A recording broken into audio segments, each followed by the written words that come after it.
pasteur associé. Pasteur César, c'est associé. Pasteur Manasseh, c'est notre pasteur associé. Les associés de Life Tabernacle. Il y en a d'autres qui viendront encore. Merci Seigneur. Alors que nous chantons, mettons-nous debout pour recevoir le pasteur Manasseh Monza.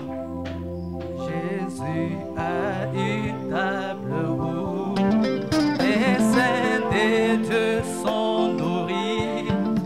Il invite son peuple élu, viens dîner.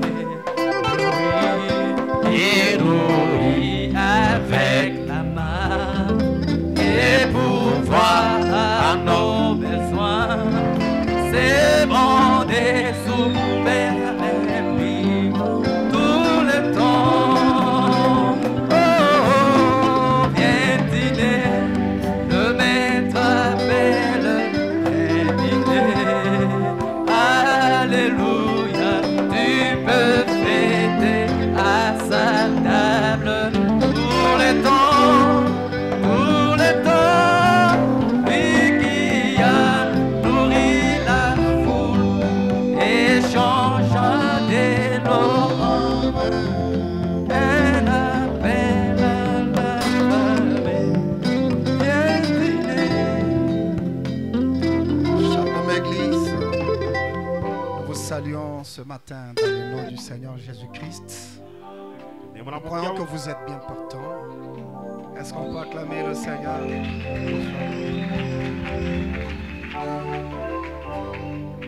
J'ai entendu tout à l'heure là des paroles qui sont allées tout droit vers nos cœurs.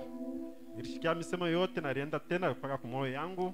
Vous savez, quand vous avez des personnes qui vous aiment Najua wakati uko na bantu wanakupenda et qui vous reflètent cet amour, vous avez encore envie de servir le Seigneur davantage. na iko nakuonesha ile mapendo ya kweli, ukigariki tena ndani ya Bwana. Mon pasteur, c'est allé tout droit vers mon cœur. Pastor wenu anakalaba kwa moyo yangu. Nous avons besoin de vos prières pour que nous tenions parce que le chemin est long.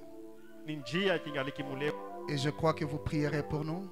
Ah, Que le Seigneur vous bénisse. amina. Pendant que vous êtes là, Éphésiens chapitre 1er, Temuko pale Efeso ya kwanza. je préfère la traduction de paroles vivantes.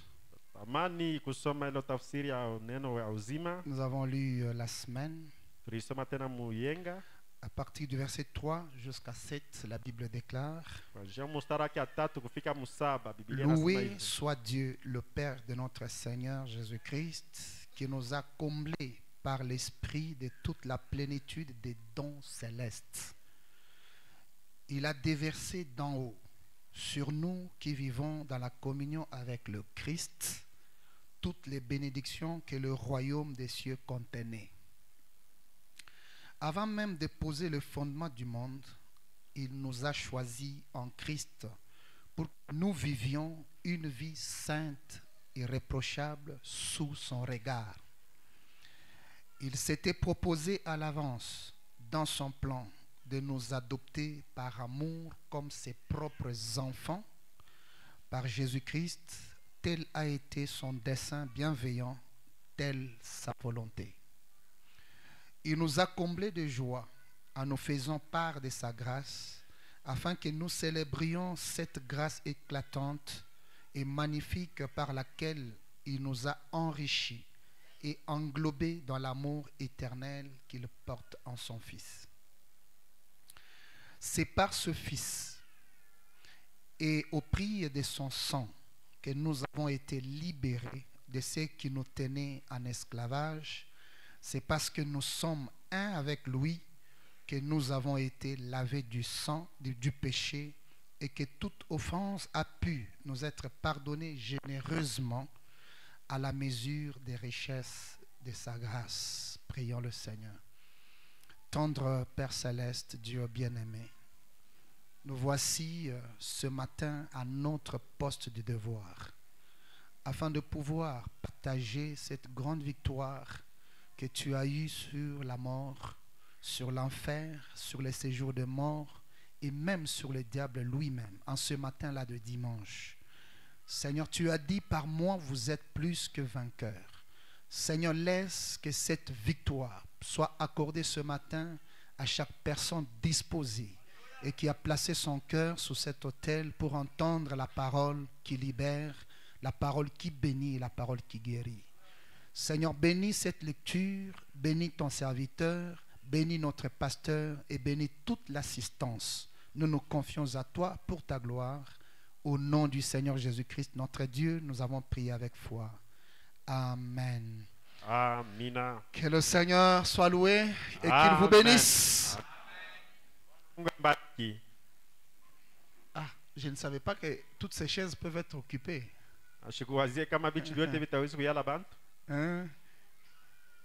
C'est ça YouTube. Vous savez, nous avons un poste de devoir et c'est ici. Na tuko kazi yetu ya kila siku ni hapa. Et le prophète dit, quand vous êtes sur votre poste de devoir, pour que votre lumière brille. Abia na sio wakati tuko na kazi yako ya kila siku njia nuru yako ipate kuangaza. Tu peux rester dans le salon confortable pour écouter et suivre en direct le message, mais là, ce n'est pas ton poste du devoir. Utaweza kala mu nyumba yako Est-ce que vous le savez? mzuri kutazama Je salue tous les hommes de Dieu. Ninalamukia watumishi wote wa Mungu. Là, ce n'est pas le poste du devoir. Pale ndio pana kwa kazi yako ya kila Oui. siku. Tu peux prier, mais là, ce n'est pas le poste du devoir. Utaweza Il y kuomba a toujours mepala une na différence. kazi ya kwa siku. Quand Kwa quelqu'un chanisho. est sur son poste du devoir, Wakati mtu ako pafasha kakati les paroles qu'il déclare alors ont une autre dimension de puissance que si vous êtes dans votre salon inakuwa na hatua nyingine wakati ou uko que ndani ya vous êtes nyumba dans yako. votre bureau. Wala uko ndani ya ofisi yako. Regardez Moïse sur son chemin du devoir. Tazama Musa ndani ya njia yake ya kazi, Il a dit à ces Égyptiens ici, akasema baba ba vous voyez Misri, maintenant, vous ne les verrez plus jamais. ba Misri mko naona mte baonaka tena. Et le prophète dit, étant sur le chemin du devoir, Na nabii anasema ndani ya njia yake ya kazi, Dieu a pris ses paroles sous sa charge. Mungu akachukua ile misemo na katenda. Il a écrasé Pharaon, ses chars et autres. Akaua Faraoni na jeshi yake yote. Pourquoi? Parce qu'il était là où il devrait être en ces temps-là. Kwani alikuwa ndani ya njia yake ya kazi ila alipasha kuye. Est-ce que vous savez ça? Amina. Faites un effort. La vie chrétienne, c'est un travail. Na maisha ya Kristo Ce inakuwa sont les kazi. efforts. Inabidi nguvu yenu Arrêtez le travail, kuacha kazi, marchez même à pied tembea talwa mikulu, pour être sur les lieux où Dieu veut vous voir. juu ya kukwepa ile fashi ile Mungu anataka kukuona. Je ne suis pas contre ça, moi, parce que nous en aurons aussi un jour. Nimishi pinganisha ile kwani Mais na shitu faites un wakati effort moja. d'être toujours à votre poste de devoir. Ewe fanya nguvu yako kuepa fashi. Est-ce que vous dites Amen? Amina. Vous savez, un jour, David, Unajua siku moja Daudi, quand nous lisons dans la Bible le jour où il a convoité Bathsheba unaona wakati tunasoma Biblia ile siku alitamaniaka Bathsheba et qu'il est tombé, na alianguka, c'est parce qu'il fainéantait. kwani yeye alikuwa anazunguluka Si vous bule. lisez bien la Bible en ces temps-là, Kama mkisoma Biblia mwile wakati, en ce mois-là, à Dans la cette mwezi. période-là, mwile wakati ile les rois d'Israël devraient être avec l'armée ou aller visiter l'armée au front. C'était une coutume. mfalme wa Israeli alipasha kuya na jeshi yake kule kumvita. Donc, Jo kanuni ya nchi yao. il ne devrait pas être à la cité. Ashikuwa kuya ndani ya mugini, Il ne devrait pas être en train de monter, descendre. ashikuwa kwa kupanda na kushuka mkutembea bule. Il devrait être en ces temps-là au front pour Alibidi kuya mwile fortifier wakati, l'armée. mwile wakati kumvita kubaletea nguvu. Est-ce que vous êtes avec moi? Amina. Mais il n'est pas allé là, il est resté à la cité. Il s'est dit, au fait, je vais prendre un peu le bon temps. Yashi kwenda kumvita Je akasema vais un nibakie peu me mugini balader, nipitishe je mbele vais ya un peu me wakati. détendre. Na mimi Je taweza vais kufurahiwa. me divertir. Na mimi nipate wakati kufurahiwa mbele. C'est en allant se divertir, se Mkwenda détendre. mkutembea mkufurahiwa. Alors le diable a inspiré Bathsheba Na pale mshetani akatumisha na yeye d'être Bathsheba. là sans habit. Ukala Tout en pale bila sachant que le roi mavazi. allait passer par là. Kwani mfalme hata alipaswa kupitia pale. Le diable a eu comment? Shetani ako namna Parce gani? qu'il n'était pas en ce temps-là sur son poste du devoir. Kwani shetani alimupata njoo ashukue munjia yake ya kazi. Est-ce que vous êtes avec moi? Amina. Beaucoup de frères, beaucoup de gens, ils sont attrapés par l'ennemi parce qu'à l'heure du culte, à l'heure où vous devrez être, là où vous devrez être, vous êtes ailleurs. bantu ya mingi bantuko ya mingi beko nachukula na shetani njoo nini Donc, fashi faites- inabidi kuya wewe kufashi Conjuguons nyingine. d'efforts, faites un effort d'être à notre poste du devoir quand toutes les fois que les portes de notre église sont ouvertes. Tufanye nguvu yetu yote wakati milango inafungurika tukwepa fashi Et yetu vous-même, wakazi. vous verrez que même la vie chrétienne va évoluer. Na utaona kama na maisha ya Kristo tendelea Vous-même, vous mbele. constaterez que certaines faiblesses et que certaines légèretés vont quitter. Utaona budhaifu bwingine kubeula bintu wengine kutatoka kwa kwenyewe. Que le Seigneur vous bénisse. Est-ce qu'on peut acclamer le Seigneur? Je crois que vous Amina. avez compris. Elewa mnanisikiliza. Alors, nous étions en train de parler sur la prédestination. Na tunasemezea juu ya kutanguliwa kujua, En nous basant sur ce texte que nous venons de lire de Éphésiens chapitre 1er. akusemezea pa hii andiko tunatoka kusoma mu Efeso sura ya kwanza. Alors, cette pensée nous concerne aussi. Na ile mawazo tena iko juu yetu shie. Parce que Frère Branham exploite ça pour nous parler sur la prédestination. Na bia nasemezea ile njoo kutusemezea ikalu yetu ya mwisho. Au point 4, il dit, avant même de poser le fondement du monde, Nukta yake aina nasema mbele hata ya kuumba dunia, il nous a choisis en Christ yari tuchakula mbele ndani ya Kristo pour que nous vivions une vie sainte et irréprochable kwani tuishi ile maisha takatifu na bila ndoa hata kidogo. sous son regard. Et ce sont les détails très importants. Na kufuatana kwa mecho ya Mungu inakuwa ile mamisemo ya Il nous a mafasa. choisis, pas une catégorie de personnes, tous. Haina nkunji ya bantu hapana, sisi wote alituchakula. Il nous a choisis, il a choisi mes soeurs, il a choisi mes frères, il m'a choisi, il a choisi les hommes de Dieu. Alituchakula, alichakula badada, anachakula banduku, anachakula, anachakula watumishi Et wa Mungu. il sait que nous allons y arriver et nous vivrons une vie sainte et Na irréprochable. alijua kama tutafika mkuishi na maisha takatifu. Il s'était proposé à l'avance dans son plan Yalitangulia kujua ndani ya mawazo yake de nous adopter yeye akuitupiana mwana par amour comme ses propres enfants sa vile batoto yake pekee par Jésus-Christ. kupitia Yesu Kristu. Et c'est le point sur lequel nous sommes en train de parler. Na pa ile kishina njo pale tu anasemezea mingi. Il nous a prédestinés à quoi? Yalitangulia kujua kwa nini À être ses enfants d'adoption. ya kwa batoto yake ya kupiana. C'est à ça qu'il a destiné chacun de nous. Kwa ile alituma kila moja katikati yetu. Et pour donner une pensée comme je l'ai fait le vendredi, Na kuleta mawazo sawa vile mlisemezea mkaji tano. l'adoption c'est quoi? Kupiana ni nini? Par rapport à ce qui se faisait dans l'Ancien Temps ou dans l'Ancien Testament sous l'Ancienne Fatara ile Alliance, kwa fanaka yo mwakati ya zamani. un père qui adopte son enfant,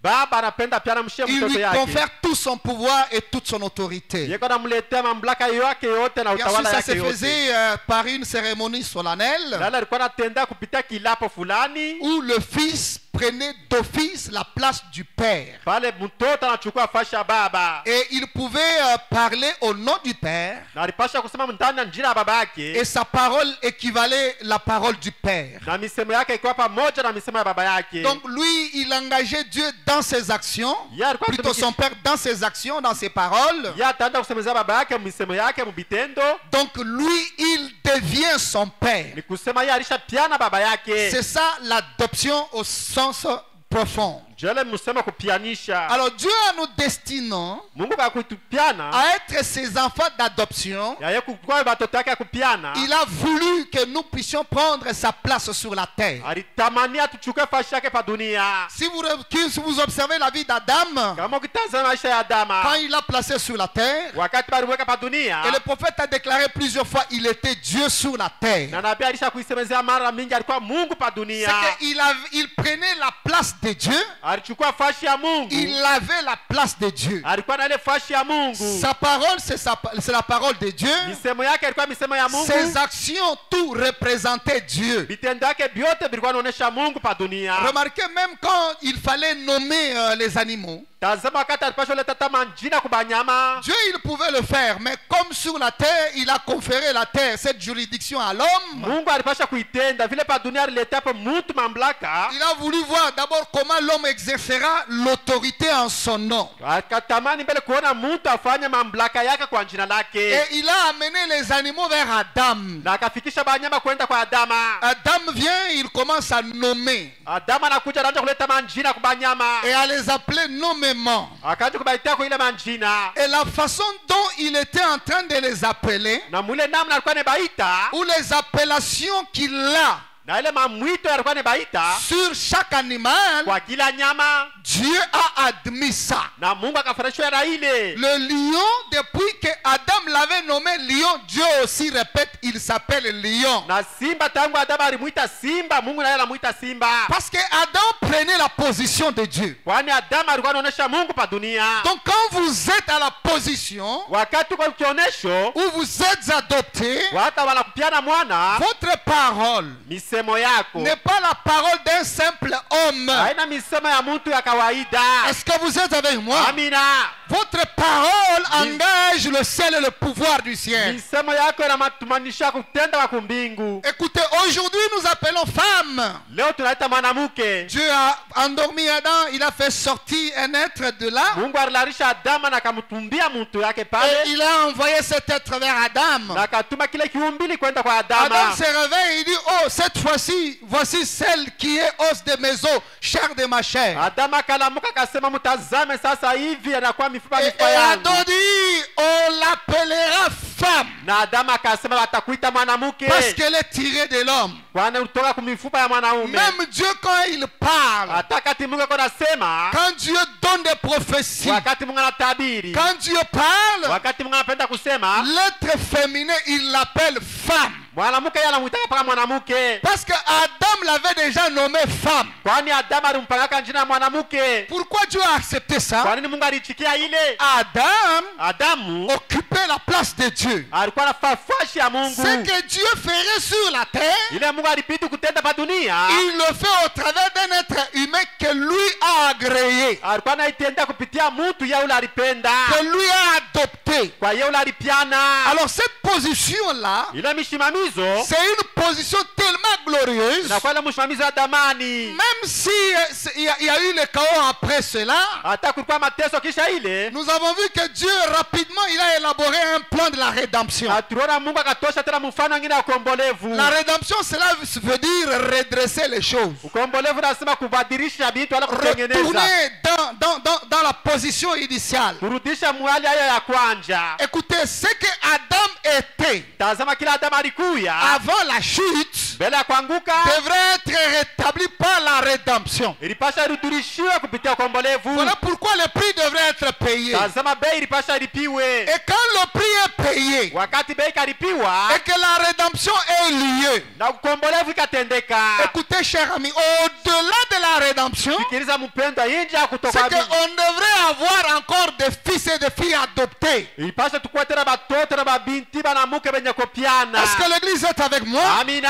Voilà pourquoi Paul, vivant de ce côté-ci de la rédemption, Tazama tuko naishi ile ngambo ya ukombolevu, après que le prix soit payé, kisha bei kulipiwa, après que l'expiation ait été accomplie, kisha damu yo kumwangika, il déclare ici, na anasema hapa hivi, il s'était proposé ye mwenye yake aliwazia kule à l'avance dans son plan kwa mbele ya mawazo de yake nous adopter ya kuitupiana mwana par amour comme ses propres enfants. kwa mapendo yake sawa vile watoto yake vya Tel a kweli. été son dessein bienveillant, telle sa volonté. Ile ilikuwa nia yake na mapenzi yake. Et au verset 7, il est dit, Na mstari ya 7 anasema c'est par ce fils ni kupitia watoto yake et au prix de son sang. na bei ya damu yake. C'est pour cela que moi j'ai toujours dit, Ni kwa maana mimi nasema kila mara la chose qui pouvait kitu kilipashwa sauver toute l'humanité kuokoa ulimwengu wote et qui mzima devait rétablir toutes choses, na kurudisha vitu vyote. il n'y en a pas deux.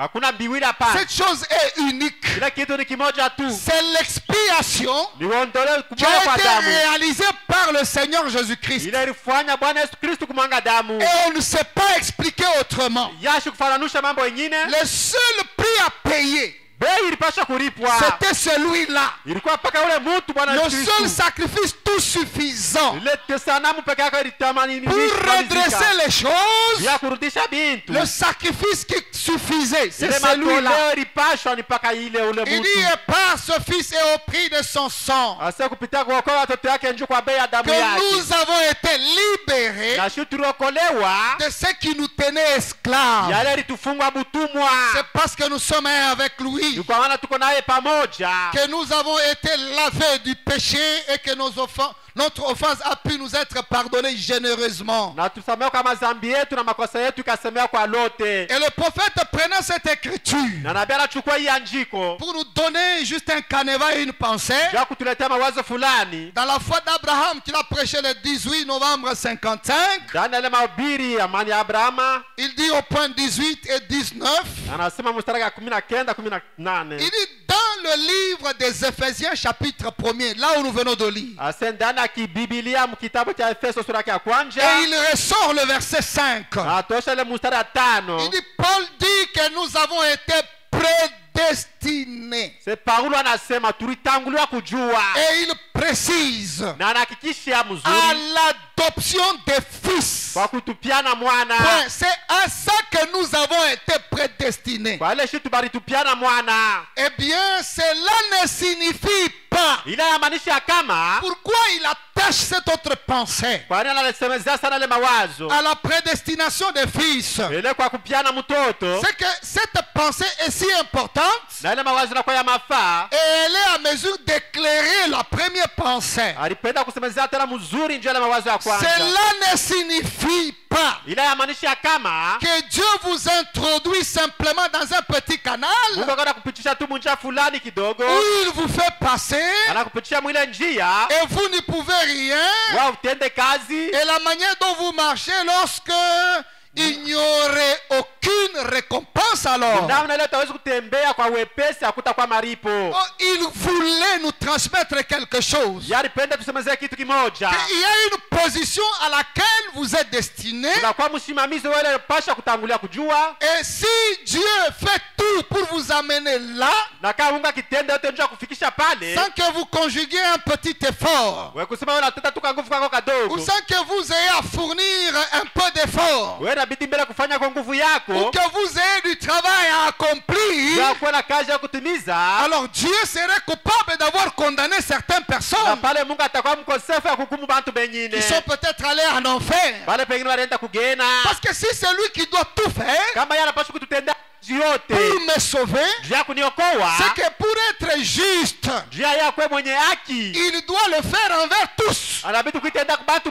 C'est que bote. personne n'irait en enfer. Hakuna mtu ataenda kugena. L'enfer n'existerait même pas. Nigenda haitaishi na hata kuishi. Et Dieu, comme nous avions vu, Na Mungu vile ne tuliona sera jamais coupable, hashitakuwa kama mkosefu. ne sera pas condamné de Hashitakuwa partialité, kama mkosefu asema atakuzi. d'injustice. Yenye ashira na haki. Il est juste. Yana kwa mwenye haki. Est-ce que vous êtes avec moi? Amina.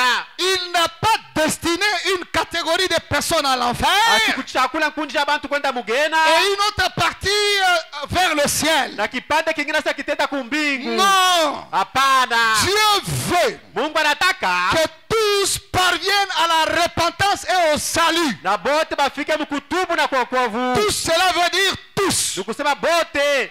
Il ne veut qu'aucun ne périsse. Yashipenda hata moja apoteye. Écoutez, il Sikiliza. n'envoie personne en enfer. Yashitatuma mtu mugena hapana. Alors pourquoi certains sont allés en Kwa enfer? nini pengine walienda mugena? Écoutez, parce Sikiliza. qu'ils ont voulu aller en enfer de leur propre gré. Baripenda kwenda mugena kwa nia yabo pekee.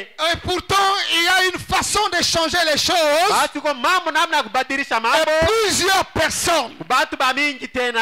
ils ont changé des choses Balishabadilisha au mambo travers leur vie. kupitia maisha yabo. Alors nous avions dit que la prédestination, Na tunaona sasa utangulia kujua c'est ce que Dieu avait dans sa préscience, ni ile Mungu alikuya ndani ya mawazo yake. cette capacité d'entrevoir le futur, Ile mambo ya kuona kujua itakuja kumwisho cette nini. connaissance du futur, Ile ufahamu kwa mashughuli najo. cette connaissance de la destinée de toutes choses et de toute personne, Kule kufahamu kwa mwisho bila vitafanika na kwa mtu avant wote. même que les choses ne soient ou avant que les personnes soient manifestées Hata sur la mbele ya terre. bintu bitendeke wala mtu onekanike pa dunia. Et il nous dit, quand nous parlons de la prédestination, Wakati anasema kama tunasema njoo ikali ya bien sûr, mwisho c'est un mot fort, inakuwa msemo ya mais pour nous nguvu. faire comprendre, il dit, c'est quand nous nous situons au temps présent. Wakonjua kuielewa ni wakati tuko mwi wakati tunaishi. Mais nous regardons dans le passé. Tunaona mbele mashiku Nous ilipita. voyons la préscience de Dieu. Tutaona ufahamu ya Mungu mwile Ce wakati. grand savoir que Dieu avait pour le futur, Ile kufahamu kujua kwa mingi Mungu alikuwa pour nayo le mashiku monde à nacho. venir. Juu yale mashiku inajo. Est-ce que vous êtes avec moi? Amina. Alors cette grande préscience kama anapata kujua ile kufikiria bila avait le alijua, regard sur la destinée. na pale alikuwa anaangalia mashiku ya mwisho ni La nini. destinée de toutes choses. Mwi mashiku ya mwisho ya La kitu destinée du yote, monde. ya mwisho ya La dunia, destinée de tout un ya chacun. mwisho ya kila mtu yote. Ainsi, Na hivi en plaçant l'homme sur la terre, pakuweka mtu pa dunia, quand il l'a placé, wakati akamweka pa dunia, lui au commencement, yeye kumwanjo il nous observe seulement alikuwa anatuchunguza mbele par sa préscience, kupitia ufahamu kwake, par sa grande omniscience. kupitia kujua kwa akili Il kwake. voit notre agissement, Anaona vitendo vyetu, nos choix. anaona kuchakula nos kwetu, décisions. mamipango Et yetu. c'est ce qu'il pouvait voir Yola alikuwa anaona par sa préscience kupitia ufahamu yake ya kujua, et dire, akasema Manasseh serait ça et ça, Manase atakuya kitu fulani, kitu agirait de fulani, cette façon-là. atatenda mwile namna. Ce n'est pas la préscience qui me canalise ou qui me lie. Haina kufahamu kwa kujua nifunga wala Lui, il ne fait kuniongoza. que dire ce qu'il voit sur moi. Yeye kunafanya mpaka ile kwa juu yangu mimi. Ce qu'il voit Manasseh manifester. Ile korona Manase mkutenda. Raison pour laquelle, Sababu ni nini? quand il donne l'exemple entre Wakati- Esaïe et Jacob, Wakati analeta mfano ya Isaya na Yakobo, il a créé tout le monde sur le même pied d'égalité. yari baomba bote pamoja. Il a donné à chacun ses privilèges. Akaleta kwa kila moja mabahati yake. Il n'a pas voulu Esaïe soit Esaïe comme il était sur la terre. Ashukutamane Isaya kwa kile kwa leo pa Il dunia. avait fait de lui une créature merveilleuse. Alimuumba maumbili moya tamani. Il accorda même le droit d'aînesse que son frère n'avait Akamletea tena pas. mkubwa, ndugu yake ashikuwa mkubwa Mais sana il vile n'a alikuwa. pas apprécié ce que Dieu a fait de lui. Yashikufurahishwa bila Mungu alimtunda, Cher ami, alimfanyia. aimez ce que Dieu a fait de vous. Ndugu mpendwa, penda kile Mungu alikufanya. Glorifiez Dieu pour ça.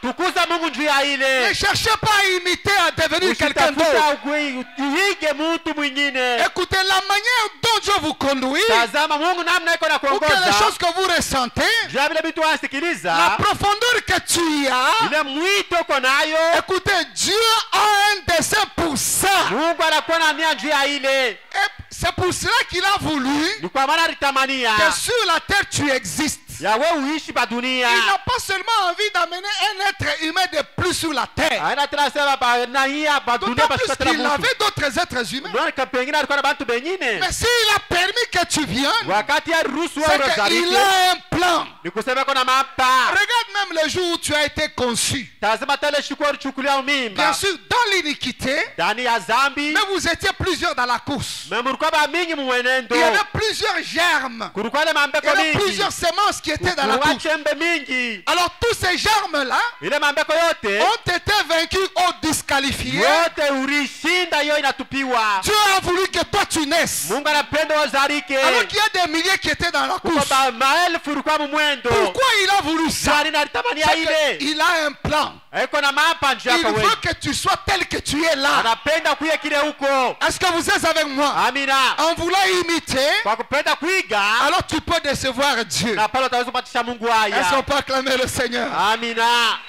Oui, cher ami. Ndio mpendwa. Alors remarquez, Tazama. il dit Esaïe, Anasema Esau. il dit le mot prédestination. Anasema mtamko ile kutangulia kujua. C'est un terme très fort au milieu d'un groupe de gens parce que la prédestination, en fait, Inakuwa msemo ya nguvu sana katikati ya bantu hivi muko inakuwa msemo le ya mot nguvu. préscience est mieux. Na msemo kutangulia kujua inakuwa La mwema. prédestination regarde en arrière vers la préscience Kutangulia kujua unatazama kumbele na kumkongo njia et kutoka la na nyuma. préscience regarde vers la destinée. Na hiyo pretense inaangalia kumwisho itakuya nini? C'est-à-dire que Dieu, Kusema Mungu étant infini, alikuwa bila mwisho, au commencement, bila alikuwa kumwanjo, il connaissait la fin dès le commencement. alitangulia kujua mwisho hadi mwanjo. Par conséquent, Kwa hiyo sababu il savait ce que les gens feraient. alijua bila bantu bataishi na C'est que moi kutenda. je ferai, ce que tu feras, ce Bila que wewe mon pasteur utatenda, ile ferait, nitatenda, ce ile que pastor chacun de nous atatenda. ferait. Kila mmoja wetu katikati atatenda. Et c'est par ce que nous ferions, Ni kupitia ile kitu hawezi kutenda. Dieu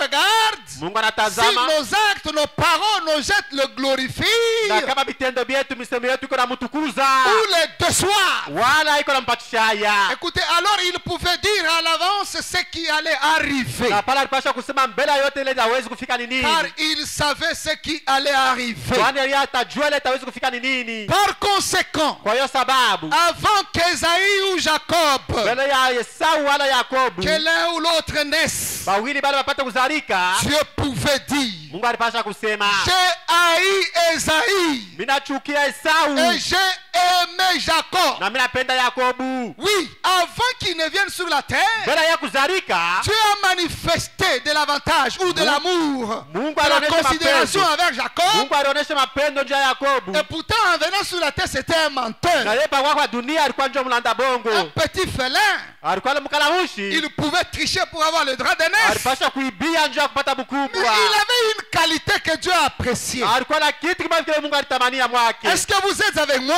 Amina. C'est pour ça que nous avions dit, Ni kwa watu en tulisema venant sur la terre, ya kuzalika pa dunia. vous êtes liés à cette nature pécheresse. Wewe na ile hali ya dhambi. Vous ne pouvez rien parce que vous êtes venus par la voie de la femme. Haufanye kitu chochote kwani utazalika kupitia mwanamke. Parce que par le choix et la décision d'Adam, l'humanité, donc sa progéniture, Kwani kuchakuzi Adamu kupitia ulimwengu wote venant au mzima. monde déjà, elle est condamnée. Eko nazalika pa dunia ishahukumiwa. Écoutez, Dieu ne vous tient pas rigueur. Tazama Mungu ashikushike Du ile fait que kosa. vous êtes nés sur la terre, Kwani wewe ulizalika. il y a certaines faiblesses qui sont attachées à vous. Unakuwa mdhaifu fulani buko ndani mwako. Mais il vous tient pour responsable. Anakuwa Il vous mkosefu. condamne. Il vous Anakuhukumu. tient de rigueur Anakuletea du makanuni. fait que vous ne faites rien. Kwa ile tenda ufanye nguvu C'est hata là qu'il y a le moja. problème. Ndio para kuya Pour mambo. vous en sortir. Njia ya kutoka D'autant plus sasa. que la voie est déjà frayée. Kwani njia ilishaletewa. Est-ce que quelqu'un peut dire amen à cela? Amina. Écoutez, Sikiliza. écoutez, il dit parce qu'ils savaient à l'avance ce qu'ils étaient. les Kwani deux. alitangulia kujua mbele ya yote kile batakuya. Il n'avait jamais créé Ésaïe tel qu'il était. Yashukumbake Esau kile kwa pana. Un lâche, Ule mumu un kwa poltron, quelqu'un qui peut troquer quelque chose de valeur, mtu ataweza kuibia kitu cha bei. quelque chose que Dieu lui a donné. Dieu a trouvé bon de lui donner le droit d'aînesse, Mungu alitamani kumletea mkubwa de faire de lui ce qu'il était na là, kumfanya kile alipasha mais kuya. lui il méprise Yale cela. bibeula. Il diminue cela. Anabibeula. Il est prêt à vendre son droit d'aînesse. Anaonyesha mkubwa. Dieu regarde, il dit, tu me déçois Mungu toi. anamtazama sana, unanibambisha haya. Tu me déçois et je te Unanibambisha haya. vomis. Mimi nakutapika. Comme il est en train de vomir l'âge de la Odyssée. Kama vile kuna tapika kizao cha Laodikia. L'âge qui ne connaît pas sa position. Ile kizazi akijua L'âge msimamisho qui yake n'est ni nini. ni pour le contre ni pour le pour. Watu jua ubani nini wala buzuri ni Donc nini.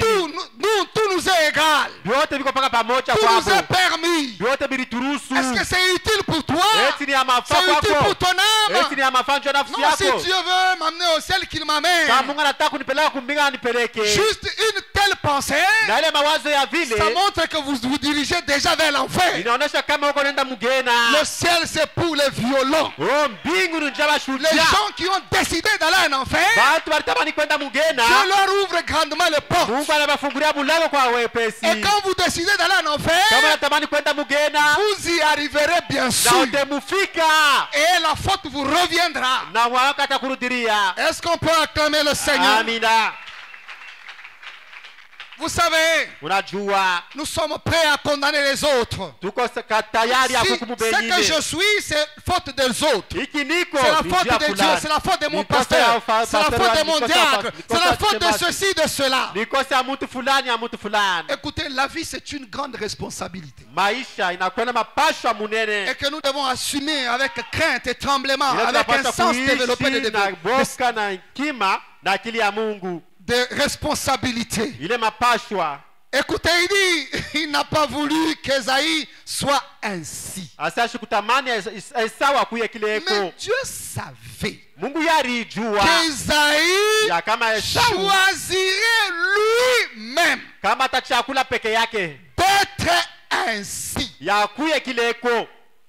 S'il a été rejeté, Kama balimukatala c'est lui qui a choisi. peke yake ndio alichakula. Et c'est pour ça que Dieu l'a rejeté. Ni kwa maana Mungu naye C'est pour ça akamtapika. que Dieu a dit, je te hais parce que tu me déçois. Ni kwa maana Mungu akamkatala kama wewe uko nipatisha haya. Ainsi, c'est de cette manière qu'il nous connaît aujourd'hui. Ni vile anatujua mwile namna leo. Il connaît votre cœur. anajua moyo Vous yako. pourriez tromper votre voisin. Utaweza kulanda jirani Vous pourriez wako, tromper votre pasteur. utaweza kulanda pastori Mais vous wako, ne pourriez jamais tromper Dieu. na utaweza kulanda Mungu kamwe. Parce qu'il connaît votre cœur. Bwana anajua moyo Il yako, connaît votre geste. Il connaît tout. anajua vitendo vyako, anajua vyote juu yako wewe. Est-ce que vous êtes avec moi? Amina.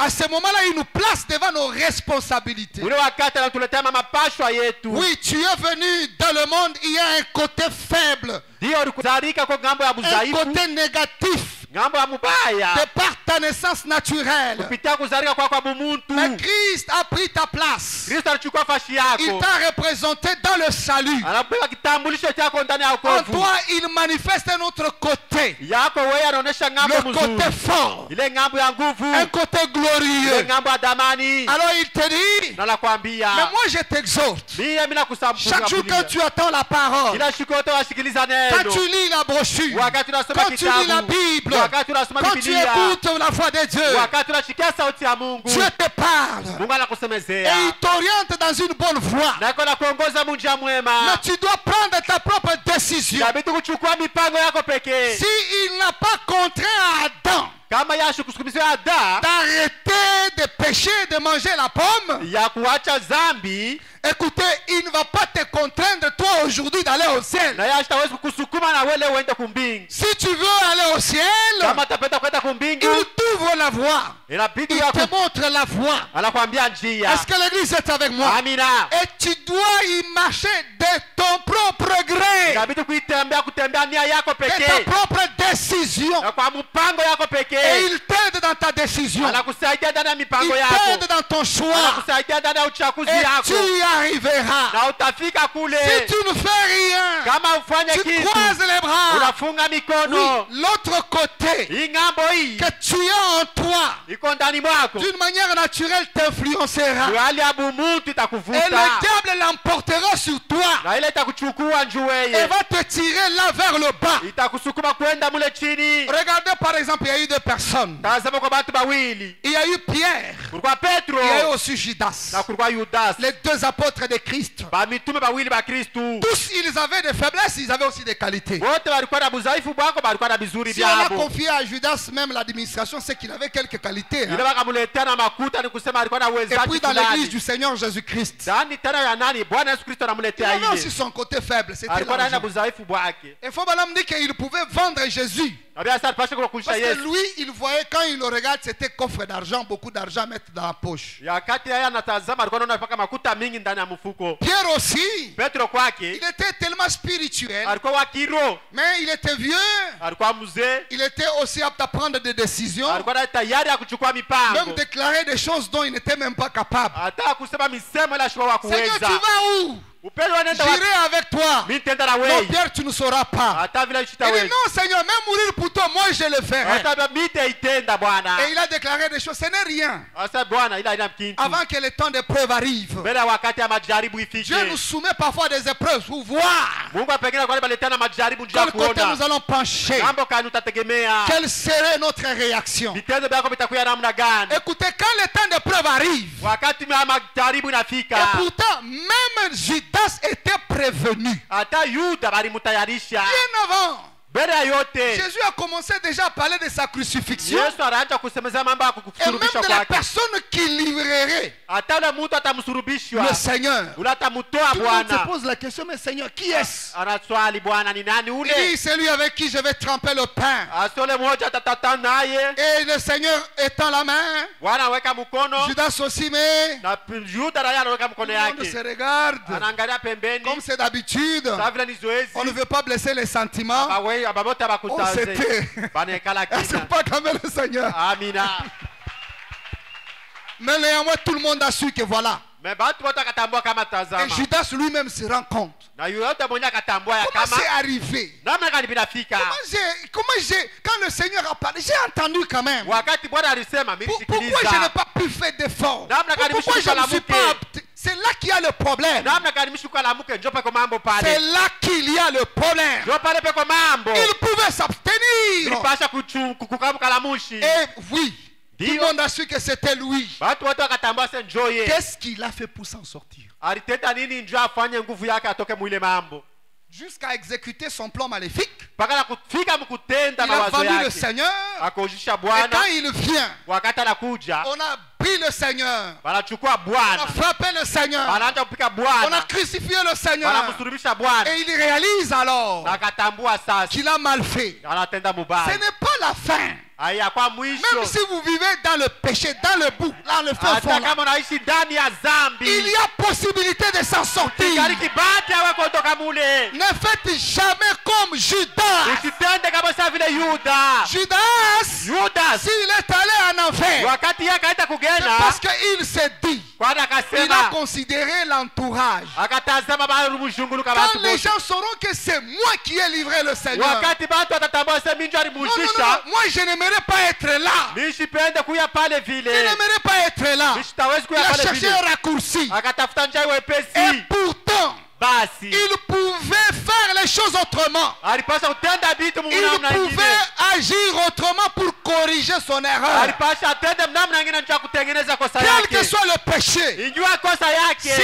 il est corrigé, Ilipasha si vous kutengenezewa. l'arrangez correctement, Kama ukitengeneze vile na il n'y stahili. a aucune puissance en enfer qui peut refuser Hakuna gedam que le pardon de Dieu vous soit accordé. Neno la Mungu itakuletea ile. Est-ce que vous êtes avec moi? Amina.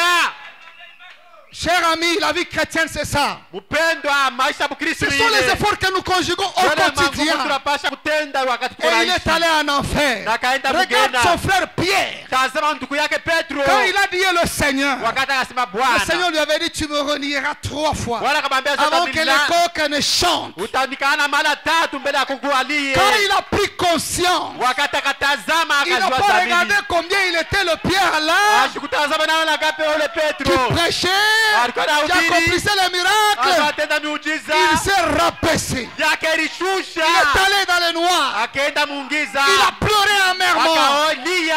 Il a versé d'abondantes larmes. Akalia akatosha Le machozi. sacrifice le plus agréable devant le Seigneur, Ile matoleo ya damani mbele ya c'est un Bwana. cœur contrit et brisé sous l'autel. Oh, ni moyo kuna hukumu kwa Déclare la Bible.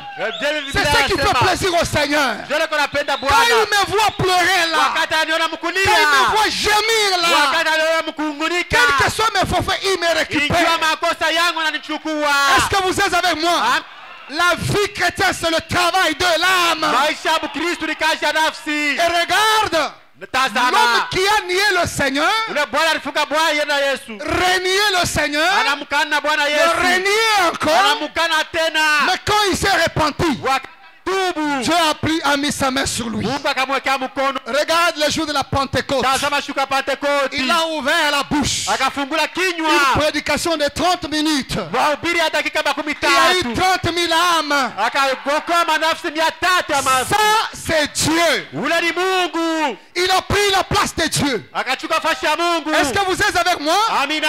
Nous sommes les hommes et les femmes justes. Tuko bana mana bana mke benye haki. Pas de manière que nous ne commettons pas de fautes et d'erreurs. Aisa mwina namna hatawezi kutenda kosa Un na homme makosa juste, bana. c'est celui qui se répand de ses forfaits. Ule mtu mwenye haki ni ule anatupa makosa yake. Chaque jour, nous travaillons. Kila siku tunatumika. Nous passons des étapes, nous Tunapita franchissons. mawakati. Justification, sanctification, Utakaso, usabi haki. baptême du Saint-Esprit. Ubatizo wa Roho Mtakatifu. Même quand on a le Saint-Esprit, Hata uko na Roho Mtakatifu. on a besoin tout le temps de nouvelles effusions, Tunapenda kila mara maonyo de nouveaux mpya. baptêmes. Mwe ya Parce que nous Wakristo devons aller mpya. de baptême en baptême, Tuko naenda batizo kwa de batizo. remplissage en remplissage, Ujazo kwa pour ujazo. garder et maintenir la position. Ya kushinga. C'est à Waki. ça que Dieu nous attend, Ndio pale l'adoption. Mungu akona tuchunga kupiana mwana. Si on ne travaille pas, on n'arrivera pas. Kama utumike kuile kazi C'est utafika pour pale cela que vile. je dis une vie oisive Ndio mimi nasema kwa ne maisha ya plaira jamais kutembea. au Seigneur. Haitafurahisha kama Et Bwana. le Seigneur ne se reflètera jamais dans ce qui est mou. Na Bwana hatalitambulisha kukile cha kukauka. S'il y a quelque chose de mauvais que le Seigneur est, c'est quelque chose comme une méduse. Oh, kile kitu Mungu anachukia sana na kwa kile kitu cha Pas kubeula. de colonne vertébrale, Kupitia ile qui n'est tunguzo pas la moto. solide, qui Haina ne tient nguvu. pas, Haishike, haina nguvu. qui peut être emporté par quoi que ce soit. Uko nachukuliwa neno nini yoyote. Est-ce que vous êtes avec moi? Amina. Donc regardez, Pierre a dû changer Tazama Petro alibadilisha. et a écrit l'histoire de sa vie autrement. Na anaandika hadithi ya maisha yake Et aujourd'hui, na leo. Je crois qu'il y a des frères Pierre ici. Est-ce qu'ils sont là? Mimi naamini ya kwamba banduku manjina Petro hapa. Voilà. Il y en a. Ndio. Est-ce que les frères Judas sont là? Est-ce que banduku Judas batawezi kuya mu? Hapana. Son nom même effacé.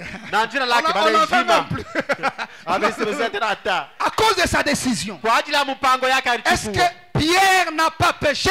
Est-ce que Petro Il n'a pas ashukutenda renié le Seigneur, ashukatane Bwana mais il a conjugué d'efforts. Akafanya Il a fait nguvu yake. quelque chose pour s'en sortir. akafanya kitu kimoja kutoka mule. Dieu vous tient pour responsable. Mungu anakushika mkosefu. Il vous condamne Eko ya du kuhukumu. fait que vous ne faites rien pour vous en Kwa sortir. hiyo tenda ufanye kazi ndio ya kuondoka Nous mubaya. devons travailler. Tunabidi Nous devons kutumika. faire quelque chose Tunabidi kufanya kazi pour fulani. nous en sortir de tout. Ndio ya kutoka mbitu vyote vibaya. Est-ce qu'on peut acclamer le Seigneur? Amina. Que Dieu soit loué. Bwana Mungu atukuziwe. Dieu soit loué. Mungu atukuziwe. Maintenant, j'ajoute une pensée. Tongeze mawazo fulani. Dans Job, serviteur de Dieu, Yaani mtumishi wa Mungu, Yobu mtumishi le wa 3 Mungu. février 1955, il dit au point 19, Nyakubiriwa mwile tarehe. Mstari ya 19. les gens des temps anciens Bantu ba wakati ya zamani. ne s'étaient peut-être guère rendu compte. Pengine bakatambua kama Écoutez, à cette époque-là, qu'ils en seraient ainsi. mwile wakati akatambua kama itawezi kuya hivi. Qu'il en serait ainsi. Itakuya hivi.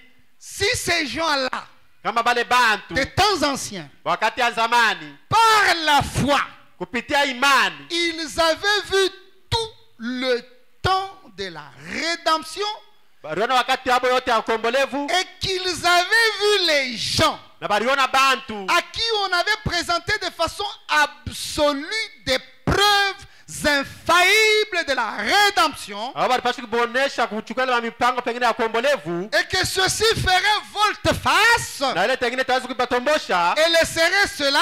na bakwacha ile. Écoutez, Sikiliza, voilà ce qui est triste. tazama ile inakuwa ya huzuni. Quelqu'un qui est libéré Mtu barisha kumuokoa et qui ne veut pas être libre. yashipenda kuya huru. Vous connaissez bien l'histoire de Johnny le corbeau. Mnajua buzuri la hadithi ya Vous John savez le ça, n'est-ce Corbeau. pas? Amina. Un homme de bon cœur. Mtu wa Un moyo homme bon mwema. est passé, il a coupé la corde.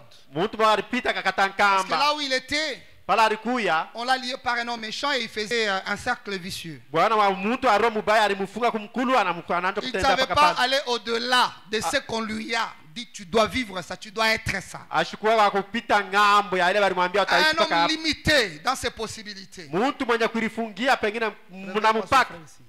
Voilà. On ne dort pas à l'église. Un homme limité. Mtu akona mpaka. Limité dans ses actions. Eko mkapa mbitendo On byake. coupe. Et faut Baraka. madame dit, ça c'est l'histoire de la rédemption. Nabii anasema ile ni kazi ya L'humanité kombolevu. par la chute d'Adam Aseta hawezi kutana ba a mkuamuka été kwa Adamu. plongée dans le chaos alors que ses possibilités de faire, d'agir, de ses actions sont limitées. Wakati alianguka ndani ya dhambi kutenda kwake kulikuwa na mpaka.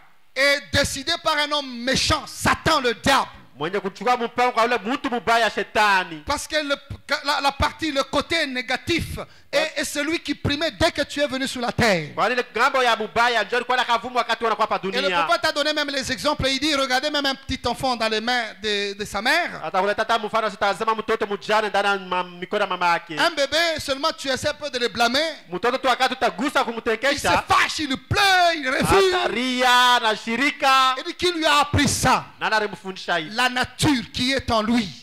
Liko ndani mwake. Un bébé qui se fâche. Mtoto mjane yuko na Un bébé shirika. qui pleure. Mtoto yuko na lia. Tellement qu'on a traîné pour lui donner à téter. Wakati barakawia njoo kumletea riziba On lui donne à téter et il refuse. na wakati watamletea kunyonya La anakatala. nature. Qui lui a appris ça? La nature. Nani alimfundisha ile? Maumbili. Est-ce que vous êtes avec moi? Amina. Alors un homme de bon c'est Christ. Sasa mtu wa mwema ni Bwana Yesu Kristo. La rédemption est venue Ukombolevu inafika par l'expiation. kupitia kumwaga kwa Et damu. l'expiation devrait se faire par l'effusion de sang. Na kumwaga kwa damu kulibesa kuleta ukombolevu. Selon Genèse 3:15, Kufuatana Mwanzo Dieu avait 15. déjà prédit avant là Mungu alikuwa alitangulisha kutengeneza qu'il y aurait écrasement, kutakuwa kule kupasuka, qu'il y aurait écrasement et que le sang coulerait. kutakuwa kupasuka kwa damu Et par ce itamwagika, sang-là, na kupitia ile damu alors l'expiation sera faite, na pale ondelevu itatendeka, la rédemption serait accomplie, ondelevu utendeke une itafanyika, glorieuse voie s'ouvrirait. kombolevu itafanyika na njia itaonekanika. Est-ce que l'église est avec moi? Amina. Alors nous sommes libérés Pale tuko huru par cette expiation qui a été accomplie par notre cher et précieux Christ. kupitia kule kumwaga kwa damu kutendeka na huyu Bwana wetu. Et le prophète nous a dit le vendredi, Nabii alituambia mkaji tano il ne pouvait pas yashikuwa kuweza venir vous libérer du péché sans vous libérer de la maladie. kuondosha kuzambi bila kuondosha kwa Et il ne magonjwa, pouvait pas vous libérer de la maladie et sans vous libérer de tout ce que le péché a produit. alikuwa kuokoa kuzambi bila kuokoa kubile vyote C'est zambi une ileta. rédemption totale et complète. Inakuwa kombolevu ya lote ya kueneana, Tout ce que la race humaine a perdu dans la chute d'Adam, vile vyote binadamu alipoteza pale par kwa l'amour kwa de damu, Christ, cette même race reçoit cela. atakupatia wa Kristo ile kizazi kile tutapokea ile. C'est pour cela qu'il dit, Kwa maana nasema dans cette expiation, ndani ya ile ondolevu tout est accompli. yote vinatimizika. Le problème du péché était réglé ce jour-là. Mambo ya zambi limalizika ile siku. Au point qu'aujourd'hui, si tu viens pour qu'il te soit pardonné, Leo kama nakucha njoo baseme zambi même yako, si c'était né ici annoncé en chair, hata yeye kisimame hapa il mwili ne na te damu pardonnerait pas. hatakusamea. Il dit, j'ai déjà pardonné. Atakwambia mimi Et nishakusamea. je n'ai pas à mourir deux fois pour une même œuvre. Sasa mtawezi kufa mara mbili juu ya kazi moja tu. Il est mort une fois Alikufa mara moja et il a réglé le problème du péché une seule fois pour na toutes. akamaliza mambo ya zambi juu ya mara yake moja tu. Est-ce que l'église est avec moi? Amina. Pour le problème de maladie, Juu ya mambo ya magonjwa, oui, il a accompli Ésaïe 53. yeye alitimiza Isaya makumi Il est tatu na mort tano. pour toutes nos maladies. Alikufa juu ya magonjwa yetu Est-ce yote. qu'il y a quelqu'un qui peut dire amen à cela? Amina. Des maladies actuelles, Ile magonjwa ya ce leo, qui était, ile et même ilikuya les maladies qui viendront. na ile magonjwa itakuya kwa mashiku. Les problèmes de maladie étaient réglés là. Mambo ya magonjwa ilikuwa ilishakamalizika kule. Donc c'est une expiation toute suffisante. Inakuwa ile ondelevu yenye kueneana. Et il a réglé le problème de toute l'humanité. Alimaliza mambo ya kila mtu yoyote pa dunia. Écoutez ce qu'il dit. Sikiliza ile atasema. Il dit, mais ce qui est triste, Ile yako ya huzuni c'est qu'un être humain, on a déjà libéré. ni mtu alisha kumwokoa. Il est déjà sauvé. Barisha kumwokoa. Écoutez, en mourant, il a sauvé tout le monde. Ça, c'est ce que dit le Kufa prophète. aliokoa bantu bote pa dunia. Il dit, il est mort pour l'humanité. Asari kufia njia ya ulimwengu. Est-ce qu'il y a des gens qui font partie de l'humanité? Kwa bantu watawezi kwa ulimwengu. Ah, il est mort pour vous. Alimkufia njia ya Il ulimwengu. vous a déjà sauvé. Alisha kumwokoa. Il vous a déjà guéri. Alisha kumtunza. Ce jour-là. Ile siku. Et la décision est entre tes mains. Allons-y rapidement. Inakuwa mikono yenu. Écoutez ce qu'il dit. Sikiliza ile atasema. Eh bien, Adam, dans le jardin d'Éden, Adamu ndani ya shamba la Edena, lorsqu'il a péché au commencement, wakati akatenda zambi Dieu kumwanzo, avait immédiatement Mungu kwa haraka une voie de rédemption. akaleta njia ya ukombolevu. Pour lui, aussitôt qu'il avait péché, Kwa tendo ile balitenda zambi, Dieu avait préparé une voie pour la rédemption. Mungu alitayarisha njia ya Avant ukombolevu. qu'Adam puisse donc revenir Hata mbele Adamu apate pour communier kuumbwa, avec le Père, Dieu devrait immoler un agneau innocent wala Adamu ndio ataka kushirika na Baba. Mungu alipasha kuwa mwana ou kondoo, une brebis mwana kondoo, et lui faire un habit pour s'approcher de lui. na amuvika ile mavazi Il ndio a jeté un atakaribia petit kwake, tapis de bienvenue. na akamletea ile tapi mzuri ya kuja Pour kuya qu'Adam kwema, revienne en marchant sur ce tapis de la rédemption. ndio kutembelea pa ile tapi ya kuja Ne kwema, revient pas le tapis de la rédemption. Ça, ile je tapi souligne. ya ukombolevu. Par Ile la takazi. rédemption, nous retournons à Dieu. Njia ya Par ukombolevu la tunarudi rédemption, nous kwa obtenons Mungu. toutes choses. Njia ya ukombolevu utapata mambo yote. Dieu avait toujours un plan. Mungu alikuwa paka na matayarisho Et nous avions dit, dès avant la fondation du monde, mbele ya dunia kuumbwa, par sa préscience, quand il regarde ce que Adam a bila fait, kutangulia kujua kwake kuona bila Adamu il alitenda, me déçoit, mais la solution doit être trouvée rapidement. ananipatisha haya jibu na biti ionekanika kwa Parce que si haraka. Dieu n'avait pas trouvé solution avant la fondation du Kama monde, sikupate jibu mbele ya dunia c'est que kuumbwa, le diable, les tentateurs l'emporteraient. kusema ule shetani Et alitaka Dieu ne peut kumshinda, pas perdre. na Mungu hatawezi Dieu ne peut pas kuspoteza. échouer. Mungu hatawezi kushinda. Est-ce que vous êtes avec moi? Amina. Voilà pourquoi avant la fondation du monde, Tazama mbele ya nini yote il dunia avait déjà kuumbwa. trouvé une autre voie. Alikuwa alishapata njia ingine. Et la voie c'était payer le sang. Na njia alikuwa ni kulipa Et damu. pour ça, il a immolé l'agneau avant la fondation du monde. Akaua mwana kondoo mbele ya dunia kuumbwa. Quand Adam vient, il pêche. Wakati Adamu anakuwa anatenda Dieu dhambi, n'était pas étonné. Mungu Il dit, ashikushutuke. il y a une autre voie. Asoko njia Bien sûr, ingine. je condamne. Hata mimi nahukumu. Mais il y a une autre voie ici. Kwa njia ingine hapa. Il dit, tu écraseras la tête du serpent. Ase utafinyanga kichwa ya nyoka. Et la semence de la femme, Na mtoka mwanamke on la mordra. watelete hayo. Est-ce que vous êtes avec moi? Amina. C'était une voie qui était ouverte. Dieu Ilikuwa ile njia barileta. a toujours une solution. Mungu anakaa paka na jibu. Et pour ramener, Na njia kurudisha. pour restaurer, Njia pour kurudisha. rétablir, Njia kurudisha. il a accompli cette expiation une seule fois pour toutes. Akafanya ile ondelefu ya zambi mara moja tu kwa Madame dit, yote.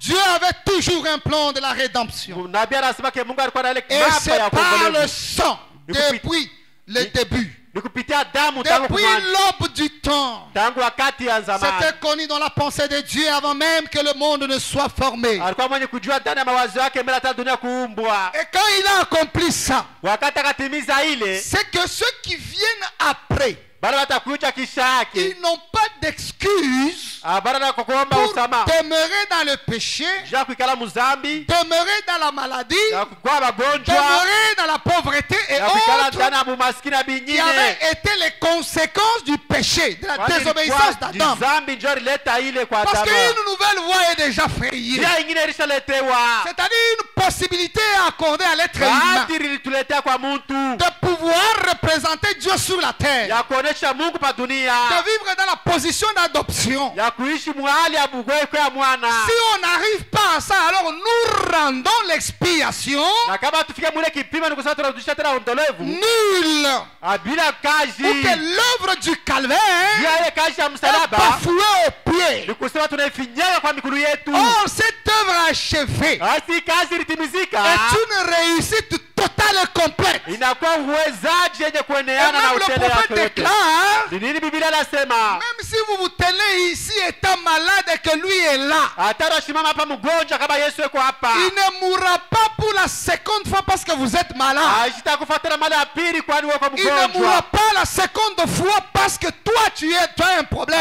Hata kufa mara ya pili kwani uko na mambo. Il l'a fait une fois pour toutes. Alitenda mara moja njia bantu bote. C'est-à-dire sa part des choses à faire. Kusema kipanda yeye kutenda. Ce qu'il devrait faire. Ila alipasha ya Sa tende. responsabilité à lui. Mapashwa yake Il yeye. l'a assumé sans faille. Alitenda bila mwisho. Ce qui reste, Ile nabakia. c'est moi et vous. Ni wewe na mimi. C'est nous qui devons assumer notre propre responsabilité. Sisi tunapaswa kutenda kazi yetu Notre sasa. part des choses. Kazi yetu ashi kutenda. Et c'est là que le prophète nous a dit que les choses marcheront Kule alituambia sasa vitu vitatembea. selon notre choix et notre décision. Kufuatana uchaguzi wetu na Dieu mipango nous yetu. observe, il nous place devant notre libre arbitre. Mungu anatutazama na tupeleka pa uchaguzi yetu pekee. Est-ce que l'église est avec moi? Amina.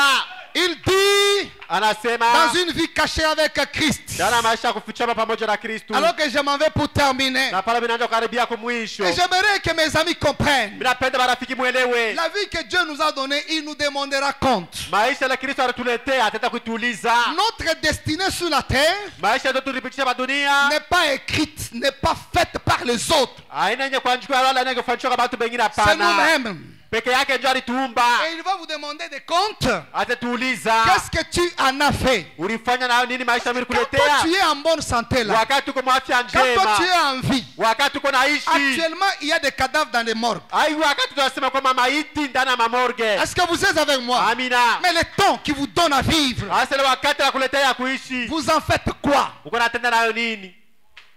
C'est une responsabilité. Ni mapasha Mungu alikuletea. Dieu donne à chacun cette possibilité-là. Mungu analetea kila mmoja ile En bahati. passant sur la terre, tu restes quand même quelques traces. Ya kupita ba dunia waacha maadisi Et mzuri. pour ça, na njuu ya vous ile n'aurez pas d'excuse pour dire non, c'est frère, mais c'est parce qu'il avait dit ça, parce qu'il avait fait ça, c'est pour cela que je suis rentré dans le monde. hawatakuwa Non, na bahati ya kusema keni ndugu Manase ndio alisema hivi, alifanya hivi, mimi naingia kudunia. moi je ne peux pas abandonner de prêcher l'évangile Mimi sitaacha kuhubiri injili parce que je sais que c'est ma position et Dieu m'a appelé à ça. na mimi najua keni mshimamo yangu na Mungu alinitia kwa ile. Que les gens fassent ceci ou cela, Batu batende vile, bafanye vile. écoutez, moi je ne peux pas Mimi sitaweza abandonner de faire ce que Dieu m'exige de ile faire kuacha ile Mungu ananiruhusu parce que tel a dit, nitende. tel a fait. Kwani huyu alisema, huyu anatenda. Parce que j'ai une responsabilité Niko na ile à mapashwa rendre à cause de ce don que Dieu m'a donné. yani kuenda kusamba kwa ile zawadi Mungu Chacun de aliniletea. nous a cette Kila responsabilité. moja katikati yetu anakuwa na ile C'est pour mapashwa. cela que notre vie ne doit pas être prise à la légère. Kwa maana maisha yetu hatawezi kuibeula.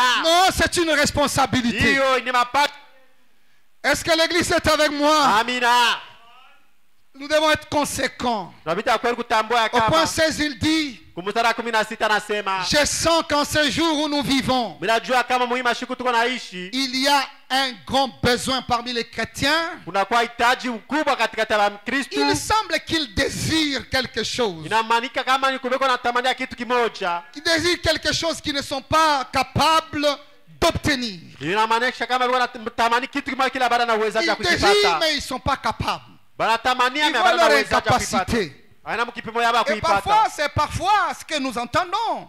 Zingine wakati Et washikia pourtant, si nous nous penchons à écouter Dieu, na kama tukishikia kwa kuweka à kwa prier, à nous attendre au Seigneur, ni kuomba kusikiliza il Mungu nous orientera toujours. atatongoza paka. Écoutez par exemple Abel. Sikia hapa mfano Abeli. Abel, il s'est attendu au Seigneur. Abeli alichuka Bwana Et c'est ce que msemezee. devrait être l'église aujourd'hui. Je pasho kwa kanisa leo. Quelque chose que peut-être qu'on ne t'a pas prêché, Saa zingine kita bakukuhubiri tu n'as jamais entendu. Pour hayasikilizaka. être dans la volonté de Dieu, Unataka tu mapenzi dois ya Mungu. rester à l'autel. Unabakia kwa C'est madhabahu. pour ça que je dis que nous devons travailler, surtout faire le travail de l'âme. Ndio maana mimi nasema tunabidi kutumika kazi ya nafsi. Seigneur, qu'est-ce que tu voudrais? Bwana nataka nitende Alors nini? que son frère, lui, il a pris sur Facebook, Wewe ndugu Il yako a pris alichukua sur pa Facebook, Internet. anachukua pa internet. il entend tout ce qui se dit là, il dit Seigneur, c'est ça que je veux aussi. Anashikia vyote bila sema sasa Bwana na C'est ce mimi que je nataka hivi. t'apporte. Njoo bila mimi nakuletea. Ce qu'il a vu, ce qui Ile a frappé ses sens. yalipika mawazo mwake. Mais Abel s'est attendu au Seigneur. Abeli alichunga Il a Bwana. reçu la révélation dans son cœur. Akapata funuo ndani ya Que roho Dieu yake. agréerait le sang. Na Mungu akapenda damu. Est-ce que vous êtes avec moi? Amina. Il y a des besoins réels. Nani kuna hitaji ya Mais kweli? les gens sont incapables d'obtenir cela. Bantu Écoutez, habana na uwezaji wa kupokea ile. en voyant cela et ayant l'expérience de ce dont je parle, Kwa kuona ile na kuona onjo ya vile niko nasema. alors j'ai pensé que ce serait certainement très intéressant Anawazia kama itakuwa ya mafaa. que j'essaye d'expliquer à mon humble manière, Ya mimi nipate fananisha kumkujua kwangu. afin que vous puissiez vous y joindre et partager cette chose glorieuse que Christ a acquise pour nous au calvaire. Ya njoo mpate kuenda kule mpokee kile kitu Les Kristo alileta besoins qu'ils ne savent pas kumsalaba. obtenir, les attentes qu'ils ne savent pas avoir. Mnajua kebuka na ile kuchunga wala bintu mnatamania Ma manière de mpate. comprendre, comme je veux expliquer à mes amis pour qu'ils comprennent. Mnamna yangu ya kufananusha marafiki yangu vile napenda Comment muelewe. obtenir cela? Namna gani ya kuipokea. Écoutez, et bien,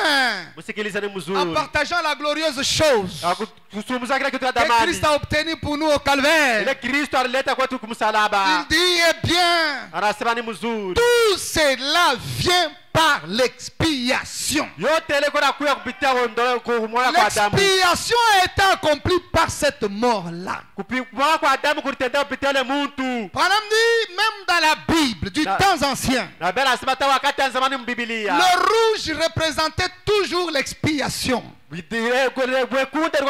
Ça représentait toujours la rédemption. Ilikuwa inaonyesha mpaka On ne kuombolevu. peut pas avoir l'expiation Hatawezi kuwa na kumwaga kwa sans que damu le sang coule. bila damu kumwangika. Et le sang qui a coulé devrait être le sang d'un innocent. Na ile damu ilimwangika inabidi kuwe damu ya bila Et cet mkosefu. innocent-là, ce n'est pas nous qui le choisissons, c'est Dieu qui l'a choisi. Ule ana mkosefu anashiba kwa chakula ni Mungu Et pekee il n'a yake pas choisi à atamchagua. travers le temps, avant la fondation du monde. Na shiku chakula mbele ya wakati alichagua Il bila a dunia porté son kuumbwa. regard favorable sur Christ. akaangalia macho yake mzuri njoo ya Kristo. Et l'expiation ne pouvait pas venir autrement. Na kumwanga kwa Adamu kwa kuwa namna kali yoyote. Même dans les types, dans les ombres, hata ndani ya wakati mmagiza. l'animal qui était destiné à l'expiation Huyo mtu alichakuliwa njoo ya kumwanga damu. devrait être un animal sans défaut. Alibidi yule nyama bila kosa. Est-ce que vous êtes avec moi? Amina. Et c'est comme ça que Christ est venu Ni vile Kristo alikuja en dehors de la voie ordinaire, nje ya manja ya kanini. afin qu'il puisse être exempté du péché Ajua aondoleshwe muzambi. et qu'il soit cet agneau-là Akole mwana kondo. pour accomplir l'expiation. Ya kuleta ondolefu ya zambi. Et que si cette note nous échappe, Na kama hii andiko letupita. on prêcherait quelque chose qui n'est pas le message. Na utahubiri kitu kina ujumbe. Notre message est lié à cette expiation-là. Ujumbe wetu unafuatana na ile kuondosha kwa Il zambi. n'y en a pas deux. Inakuwa pekee habari ya wili L'expiation hapa. est unique. Muondolefu ya zambi ni moja Et elle tu. a été accomplie ce jour au calvaire. Ilitendea kule kumsalaba Est-ce qu'on Calvary. peut dire amen à notre Christ? Amina. On peut acclamer le Seigneur. Dieu soit loué. Amina. Dieu soit loué. Amina. Alors il dit, Anasema tout cela vient par l'expiation. ile yote kuna kuya kupitia kutondolefu ya Chaque zambi. bénédiction Kila baraka que nous avons ile tuko nayo vient par l'expiation. iko na kuya kupita kumwanga kwa damu. Nous ne pouvons enseigner aucune bénédiction en dehors de l'expiation. Hatawezi kufundisha baraka nje ya damu. La guérison Matunzo et toute autre chose doit venir par l'expiation. na vitu vyovyote vitawezi kuya kupitia kumwanga kwa damu, Parce qu'il est mort kwani alikufa pour nous racheter de la malédiction qui était placée sur nous à cause du péché d'Adam. ja kutuondosha wala kutuokoa kule dhambi kwa njia ya kosa ya Est-ce Adama. qu'on peut acclamer le Seigneur? Il est Amen. merveilleux. Il est tellement merveilleux. Inakuwa ya damani N'eût été cette expiation, kama ilikuwa kule kumwanga kwa on n'aurait damu, même pas ce message. hatukapata hii ujumbe. Alors nous avons compris Na pale tulielewa que l'expiation a été faite. ya kama ondolevu litendeka. Vous croyez? Amina. Pour tous les âges. Ja bizazi Et le vyote. prophète déclare, Na nabii anasema après ce que Christ ait accompli au calvaire, kisha la Kristo alitumiza kwa msalaba, des générations qui viendraient après cela na ile bizazi vitakuja kisha ile n'auraient pas haitakuya à chercher un autre sacrifice kutafuta matoleo pour yengine l'expiation. ja kuondolevu Parce ya qu'en dhambi, Jésus-Christ kwani ndani ya Yesu Kristo est accompli tous les types de l'Ancien Testament. inatimizika vitendo vyote ya agano la Tout ce que kale, Dieu a promis par tout ce qu'il voulait montrer par Isaac. ile yote aliyopenda kuonesha kupitia Isaka. Est-ce que vous êtes avec moi? Amina. Il dit pour remplacer Njia hiyo kuondolosha tout ce que Adam a perdu dans la chute. ile yote Adamu alipoteza mkuanguka, Remplacer cela werudisha et ile accorder cela à la race humaine. na uiletele kwa kizazi ya bantu. Ça j'aime, la race humaine. Nja bantu Je fais partie de la race na mimi humaine. niko muntu Je fais partie. Est-ce que vous faites aussi partie de cette na wewe race? muntu, C'est que tout est déjà accordé. yote ilishaletewa. Donc si je demeure Kama mimi dans le nikikufa, péché, c'est que c'est mon propre gré. kama mimi nikikufa ndani ya dhambi, ni nia yangu C'est pekee, mon choix. ni Si uchaguzi je yangu. vis encore dans le péché, c'est mon choix. Kama niko naishi tena ndani ya dhambi, ni uchaguzi yangu. Si tu vis dans le péché, donc c'est que c'est de ta faute. Na kama ukigari naishi muzambi, ni kosa yako. Est-ce qu'il y a quelqu'un qui comprend ça? Amina. Si je suis malade, Kama niko gariki mgonjwa, je dois croire à la guérison. inabidi kuaminia kwa matunzo. Et quand je crois que c'était pour moi, Na kama naamini kama matunzo yako juu Dieu yangu mimi, entre en action. Mungu anaingia mkutenda. Il a déjà guéri tout le monde. Yashaka tunza bantu C'est à bote. moi de croire en cette œuvre achevée. Mimi wa kuamini ile kazi ilishakatimizika Et kumsalaba. Dieu fera germer de moi la guérison. Na Mungu ataleta matunzo ndani mwangu. Je me tiendrai en bonne santé. Takuwa mwafya Il me njema. redonnera la force. Ataletea nguvu. Donc tout maintenant dépend de moi. Vyote vinavyofuatana na Tout mimi. est lié à moi. Vyote vyenye kufunga Mes kwa mimi. décisions, mes choix Uchaguzi et na mipango ma yangu foi. na imani yangu.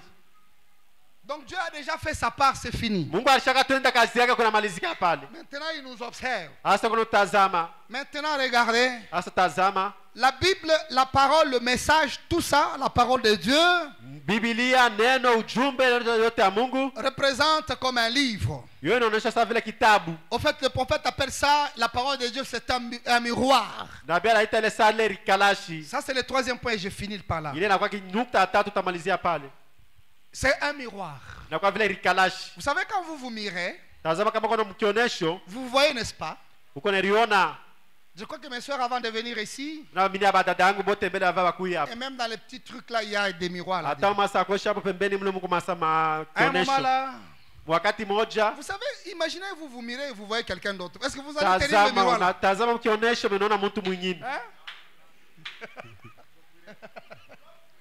Hein? Hawatakimbia. Alors quand vous observez et vous lisez la parole, vous écoutez la parole, Wakati unachunguza unasoma neno unasikiliza neno. vous voyez que quelqu'un d'autre, Ukoona paka mtu mwingine. vous ne vous voyez pas, faites attention. Auriona mule neno. Keba ange. Ou que on vous prêche. Banakuhubiri. Et dans ce qu'on dit, vous n'y êtes pas. Mwile yote yako nasema urikute mule Faites mambo. attention. Keba Parce que ange. la parole, c'est un miroir.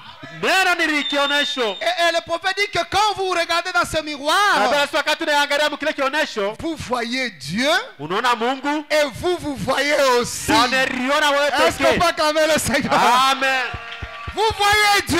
Unaona Mungu Il peut être manifesté dans notre frère précieux. hatuwezi kuonekana ndani ya ndugu yetu tu Il peut Adamani. être manifesté dans la nature. Hatuwezi kuonekana kama Il maumbili. peut être manifesté dans n'importe quoi. Hatuwezi kuonekana kama kitu Mais chochote. voyez Dieu et voyez vous aussi. Na uone Mungu uione na wewe Et pia. quand nous nous voyons dans la parole, Kama unaona ndani ya quand nous neno, écoutons la parole, unasikiliza quand je neno. me mire, que je vois qu'ici il y a une saleté, Hapa j'arrête. mimi naona kama peko buchafu, N'est-ce pas? mtatosha. Quand je regarde dans la parole et que la parole dit non, non, regarde ici. Wakati mimi natazama neno na naambia sitazama Non, hapa. tu es devenu trop clair. Alors tu Pale hauna aionyeshe non, tu mzuri. n'es pas bien habillé.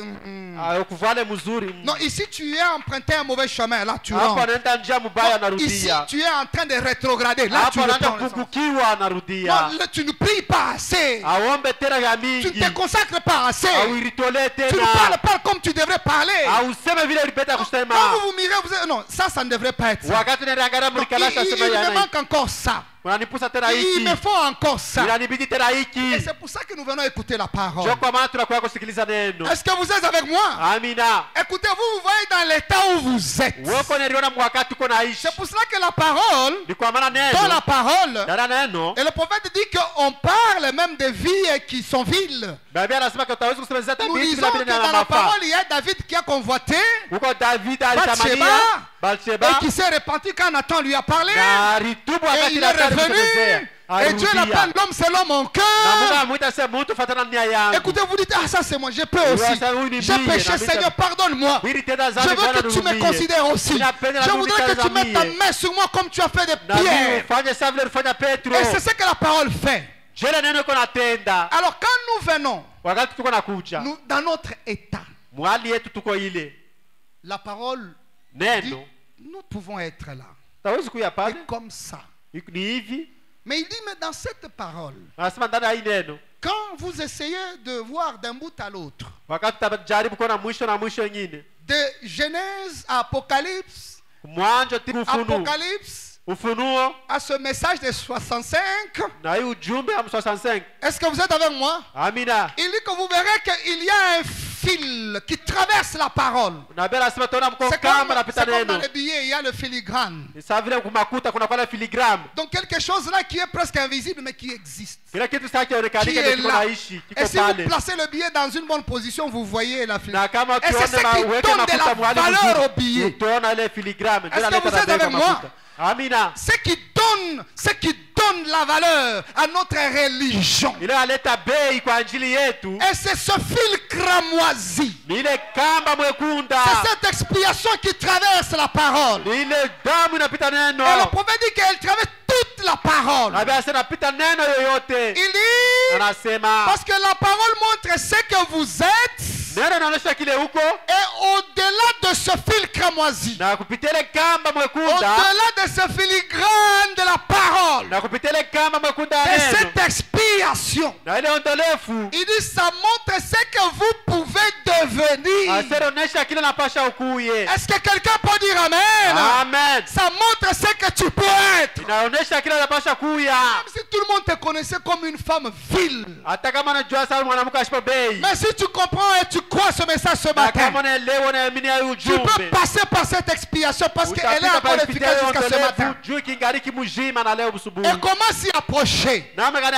C'est Seigneur, je kule regrette pour ça. kuya Pour ona ces washangaa. paroles de travers. Na Pour ces nilisema actes de stahili- travers. Je Ces kupita- pensées de travers. Yule nani anasema Dieu prend tout ça. Mungu anachukua ile Il yote jette dans le sang. anatupa ndani ya damu, Il te fait passer par l'expiation. anakupitisha pitia ondelefu ya Tu damu, sors de l'autre côté. unatoka hii Une ng'ambo nouvelle créature. mumbili mpya. Et tes fautes, tes erreurs, tes manquements Makosa yako, madhambi yako n'apparaissent plus. haionekanike tena. Est-ce que vous êtes avec moi?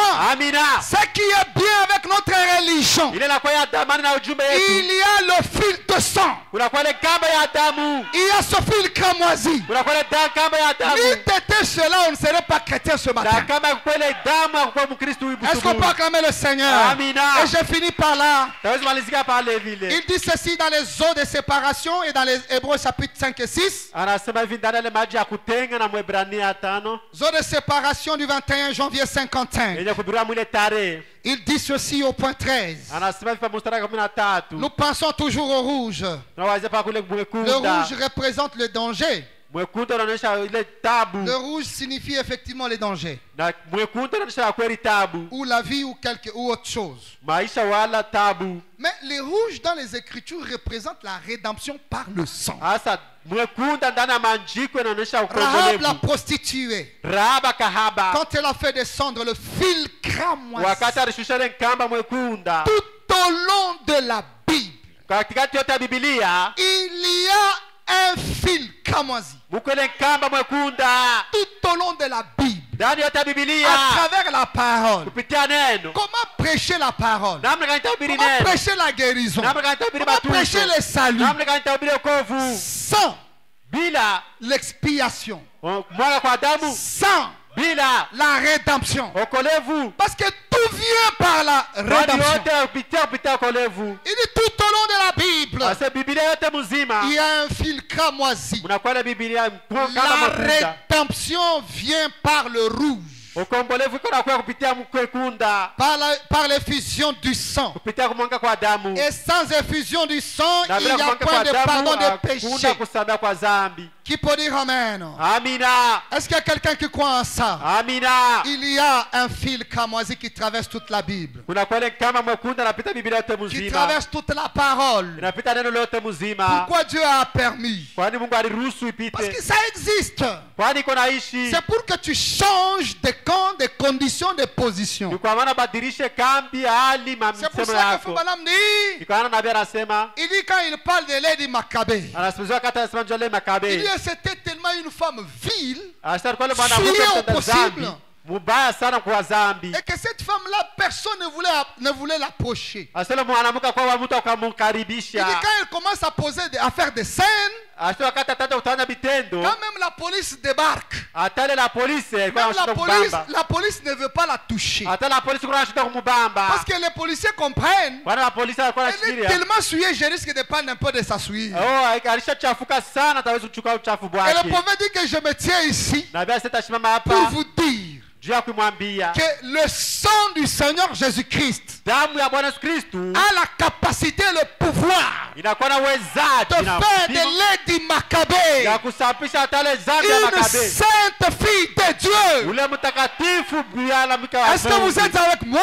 Amina. Si elle se repent, Kama kitubu écoutez, elle confesse ses péchés, akikiri madhambi yake elle traverse ce fil cramoisi. atambuka ile kamba mwekunda Au-delà, elle peut devenir une sainte fille de Dieu, na pale atawezi kuya mtakatifu wa une Mungu. nouvelle créature, Anakuwa maumbile une nouvelle mpya. personne. Ule mtu moja moja. Est-ce que vous êtes avec moi? Amina. Traverser Atambuke tu ce fil cramoisi, ile kamba mwekunda c'est vous, ni weye, c'est votre volonté, ni mapenzi c'est yako, votre choix, ni uchaguzi c'est wako, votre foi, ni imani c'est yako, votre travail. ni kazi yako. Est-ce que vous êtes avec moi? Amina. Il vous montre que voilà, Anakuambia tu es né tazama, dans le péché, ulizalika tu es venu mzambi, au monde en proférant des unazalika mensonges, pa dunia tu as mtamani ya même été mabongo, conçu dans l'iniquité. ulizala kiwa Je mzambi, ne te tiens pas responsable pour ça, mishikuchika mtekosefu mais njia ile, restez ainsi. webakia Tu es mwiani coupable d'autant plus que la voie est déjà frayée. unabakia mkosefu kwani njia ilishaletewa. Tu peux travailler. Inabidi Tu kutumika, peux traverser cette ligne inabidi rouge. kutambuka ili wekula barabara mwekunda. Tu peux faire de ta vie Utazifanya maisha yako une vie sainte. ile maisha takatifu. Si tu ne fais rien, Kama utende kitu alors la faute ne revient à personne d'autre qu'à toi-même. kosa inataka kwa mtu mwingine, ni kwako pekee. Que l'Église peut dire amen à cela. Amina. Écoutez dans Hébreux 5 et 6, première partie, Sikiliza Mwebrania kipande ya kwanza au point 112, il dit, ile nukta anasema hivi, la parole de Dieu, neno la Mungu, la parole est le miroir de Dieu. neno la Mungu ikionesho Elle reflète quoi? iko naonesha nini? Qui reflète ce qu'il est Iko naonesha kile iko et ce que vous êtes. na kile wewe uko. Vous avez un côté Uko qui vous pembeni amène- yako. la convoitise monte. Vous Vous trouvez dans la parole que David aussi avait convoité, n'est-ce pas? na utaona kama Daudi naye Mais atamania. qu'est-ce que tu fais pour mater ça? Pour Sasa détruire unafanya ça? nini njia ya kuzimisha ile? Tu convoites, Unatamania, tu vas, unaenda, tu crées un peu, tu commences unaumpa à loko, chatter, unaanza tu kuchate, t'approches, tu unakaribisha, t'approches. unakaribia, Écoutez, alors que tu as la possibilité na pale ukikaribia na ile de faire bahati volte-face, ya kufanya ngali même nyingine, s'il faut fuir, il faut fuir. kama nakubidi ukimbia kimbia. Et ce péché-là, faut madame dire, Nabii anasema ile dhambi une femme immorale. inakuwa ile mwanamke bila mafunzo. Il dit, il faut fuir comme si vous fuyez un véhicule qui a perdu le contrôle sur la voie. Asa inabidi ukimbia sawa kimbia gari iko Il dit, mbio ne voyez sana. pas combien vous allez vous en approcher et vous en abstenir. Asa usione mara ngapi utakaribia na C'est un utalichunga. péché qu'il faut fuir. Asa hizo dhambi inabidi ukimbia. C'est-à-dire, Ni kusema fuir, c'est un effort que vous faites. kukimbia ni nguvu uko natenda. Est-ce que vous êtes avec moi? Amina. Et quand vous fuyez, vous faites plaisir au Seigneur. Na wakati unakimbia Bwana anafurahiwa. Joseph l'a fait. Na- Joseph Yusufu l'a fait. alitenda. N'est-ce pas? Amina. Joseph l'a fait. Tu peux aussi le faire. Yusufu alitenda na watu hawezi kuitenda. Cher frère, dis Voilà. amen au Seigneur. Sema amina kuneno.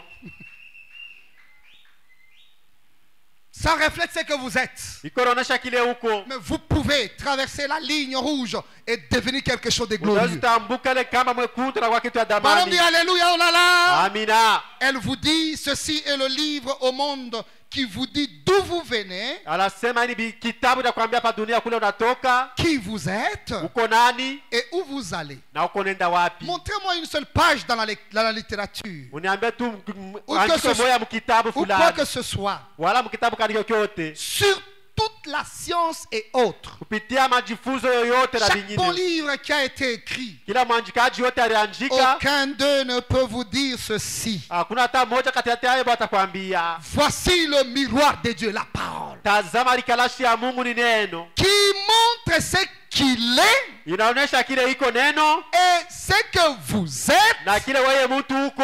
Alors, Basi au milieu, pakatikati il y a une ligne de sang kuna kwa ile kamba ya damu qui montre ce que vous pouvez être. inaonyesha kile napasha ukuye. Oui, ça montre ce que vous Hiyo êtes. kiko inaonyesha kile Mais il y napasha a aussi ukuye. une ligne de sang Kuna kwa ile kamba ya qui damu montre ce que vous pouvez être. inaonyesha kile napasha C'est ukuye. une ligne de démarcation Na kwa ile kamba ya damu entre ce que vous êtes côté négatif ya ile kwa ng'ambo mubaya et ce que vous pouvez être côté positif. na ile tawezi kwa ng'ambo C'est mzuri. qu'il y a besoin, il y a possibilité Ukikari kile que bahati quelqu'un travaille, ya mtu atumike, fait disparaître ce côté awapoteshe ng'ambo par le mubaya. sang, en confessant, Dieu en Adamu, travaillant, en kututumike. faisant d'efforts pour Tunatabitia être de bachuda l'autre côté ya là. tukuye ile ng'ambo ingine. Au-delà de la ligne, il y a un côté positif et Ng'ambo ile glorieux. kamba mwekunda kuna kwa ile ng'ambo Et ce mzuri. côté-là, Na ile c'est ng'ambo là que Dieu nous attend. ndio ile Mungu akona tuchunga. Dieu veut mettre sa main Mungu atasuka mkono sur yake. moi, sur toi, ma soeur, Juu yako wewe, juu sur yangu toi, mon mie. frère, Juu yako duku pour qu'il wangu. fasse des choses comme il a fait avec Pierre le jour de la Pentecôte. Hawezi fanya vitu sawa vile Petro alitenda ile siku ya Même si Pentekoste. ceux qui étaient là, ils disent, mais ce n'est pas lui qui a dit le Seigneur. Ana huyu alikatala Bwana tabala alikuya hapo. Peut-être cette femme-là pouvait dire, Hata ile mwanamke alipasha kusema. à qui il avait dit, mes femmes, qu'y a-t-il entre moi et toi? Na Cet wala homme-là, alijibu asema je mwanamke ne ni l'ai mambo jamais kama connu. natafiki. Misha amujuaka On kamwe. m'a dit, mais ce n'est pas lui là. Ona huyu mtu alikuwa na Yesu. Écoutez, c'est du passé. Ilishapita ile. Et ne laissez jamais le passé Ushache ile lishapita. peser dans votre vie. Ikwenda Il va mwisho vous maisha yako. écraser. Il Itakufinyanga. vous empêchera d'aller de l'autre côté. Itakuruhusa kwenda ile ngambo. C'est ce qui a fait rater à Judas le ciel. Ndio alipusisha Et Yuda qu'il a kwenda amené- C'est son kugenda. passé. Ni mashiko yake ilipita. C'est son passé. Mashiko ilipita. Je voudrais dire, comme c'est appelé passé là, laissez-le passer. Vile unaita sasa ilishapita, hiyo yake Tournez la ilishapita. page. Wewe Cherchez, ngambo travaillez. Tumika Et en travaillant, na kutumika écrivez une histoire glorieuse de votre vie. na uandike hadithi mzuri ya maisha Parce yako, que votre destinée sera telle que vous la voulez. kwani mwisho yako itakuwa vile Balaam utaitaka. nous a dit, Dieu ne nous impose rien. Nabii alituambia sema Mungu asitukazisha Dieu, kukitu, il agrée seulement ce que nous voulons, anjua kile tunataka, ce que nous désirons. ile Et tunatamania, nous devons travailler pour ça. tunabidi kutumika njia ya ile. Est-ce que l'église est avec moi? Amina. Alors je vais, pour terminer, Minaanza kwenda kumaliza. je prends 2 exemples. Tachukua mifano mbili. Oh, je me disais que j'allais faire 45 minutes, maintenant je suis Nilikuwa là. nawazia sasa hawezi kufanya dakika 15. Je laisse? Est-ce qu'on peut acclamer le Seigneur? Dieu soit loué. Ne laissez pas votre passé. Ushache Ne laissez pas l'entourage, ushache kando le yako, monde extérieur. dunia ya Ne nje. laissez pas les choses de l'extérieur vous influencer. Ushache vitu ya nje kupata kuvuta. Mais travaillez, Tumika, travaillez. Il y a Tumika. une ligne uko ile njia qui montre ce que vous pouvez être. ikiwa inaonyesha kile napasha ukuye. Il y a de ces gens-là qui, Unakuwa wale bantu ils ont regretté quelque part pour leur vie. bali shanga maisha yao fashi moja. Frère, on parle du pasteur Radar. Na Paul tena Radar. sasa njoo ya Paul Radar. Vous connaissez bien ce pasteur, il a chanté, c'est lui le compositeur de Croix seulement. Unajua le pastor yenjo alibaka ile mwimbo ya Amini Bule. Le chant que le prophète a amené à travers le monde. Ile nabii alienda nayo dunia yote mzima mkuimba. Il était un pasteur baptiste. Alikuwa pastor wa Baptiste. Il avait un don. Alikuwa na ile zawadi. Il avait quelques capacités que Dieu lui avait données. Alikuwa na ile uwezaji Mungu Il avait alimletea. des attentes, il avait des visions. Alikuwa na ile maonyo. Une vision que Dieu lui avait accordée à Ile accomplir. onyo Mungu alimletea na Il lui itatimizika. avait donné la manière même de travailler. Alimletea hata mwanamna yake ya kutumika ile Vous kazi. savez, quand vous tenez à Dieu, Dieu vous guide. Dieu Kama vous unasimama kwa conduit. Mungu, Mungu Dieu vous atakuongoza. oriente. Mungu Si anakuongoza. souvent, ce sont les autres qui nous perturbent Saa zingine ni bantu bengine banatuvurukaka. si nous les écoutons plus. Kama tunaenda basikiliza mara mingi. Parfois, c'est le monde extérieur qui nous désoriente de la vision. Mara ingine na kwa dunia bantu ba nje bako tuongeza nje Et ya onyo. parfois, écoute, cet homme, quand il a commencé à prêcher, Huyu mtu akata kaja kuhubiri, c'était un bon prédicateur. alikuwa ni mhubiri Un mwema, très bon. alikuwa mhubiri mzuri. Alors, il était presque à la fin de sa route, il se mourait déjà, il était Alikuwa sur le lit de mwisho ya l'hôpital. maisha yake kwa hospitali karibu na kufa. Cette écriture ici, je l'avais eu de mon pasteur, il l'a lu. Il m'a lu ça, ça m'a fait quelque chose. Alisoma yake ile kanigusa kuro. Depuis ce temps-là, je me dis, ah bon, alors là, Tangu ile wakati nikasema ambo. depuis le jour où il m'a lu ça, Tangu ile shuka alinisomea yake on hii. était chez lui, il m'a lu ça, j'ai dit, ah bon. Tulikuwa kumulango akanisomea ile nikasema Alors comprenez que ce pasteur, elewa mbele pasteur il a dit certaines choses. Faut madame dire, il a dit à un de mes amis, akasema kwa rafiki yake, et je considère ça comme un aveu d'un échec.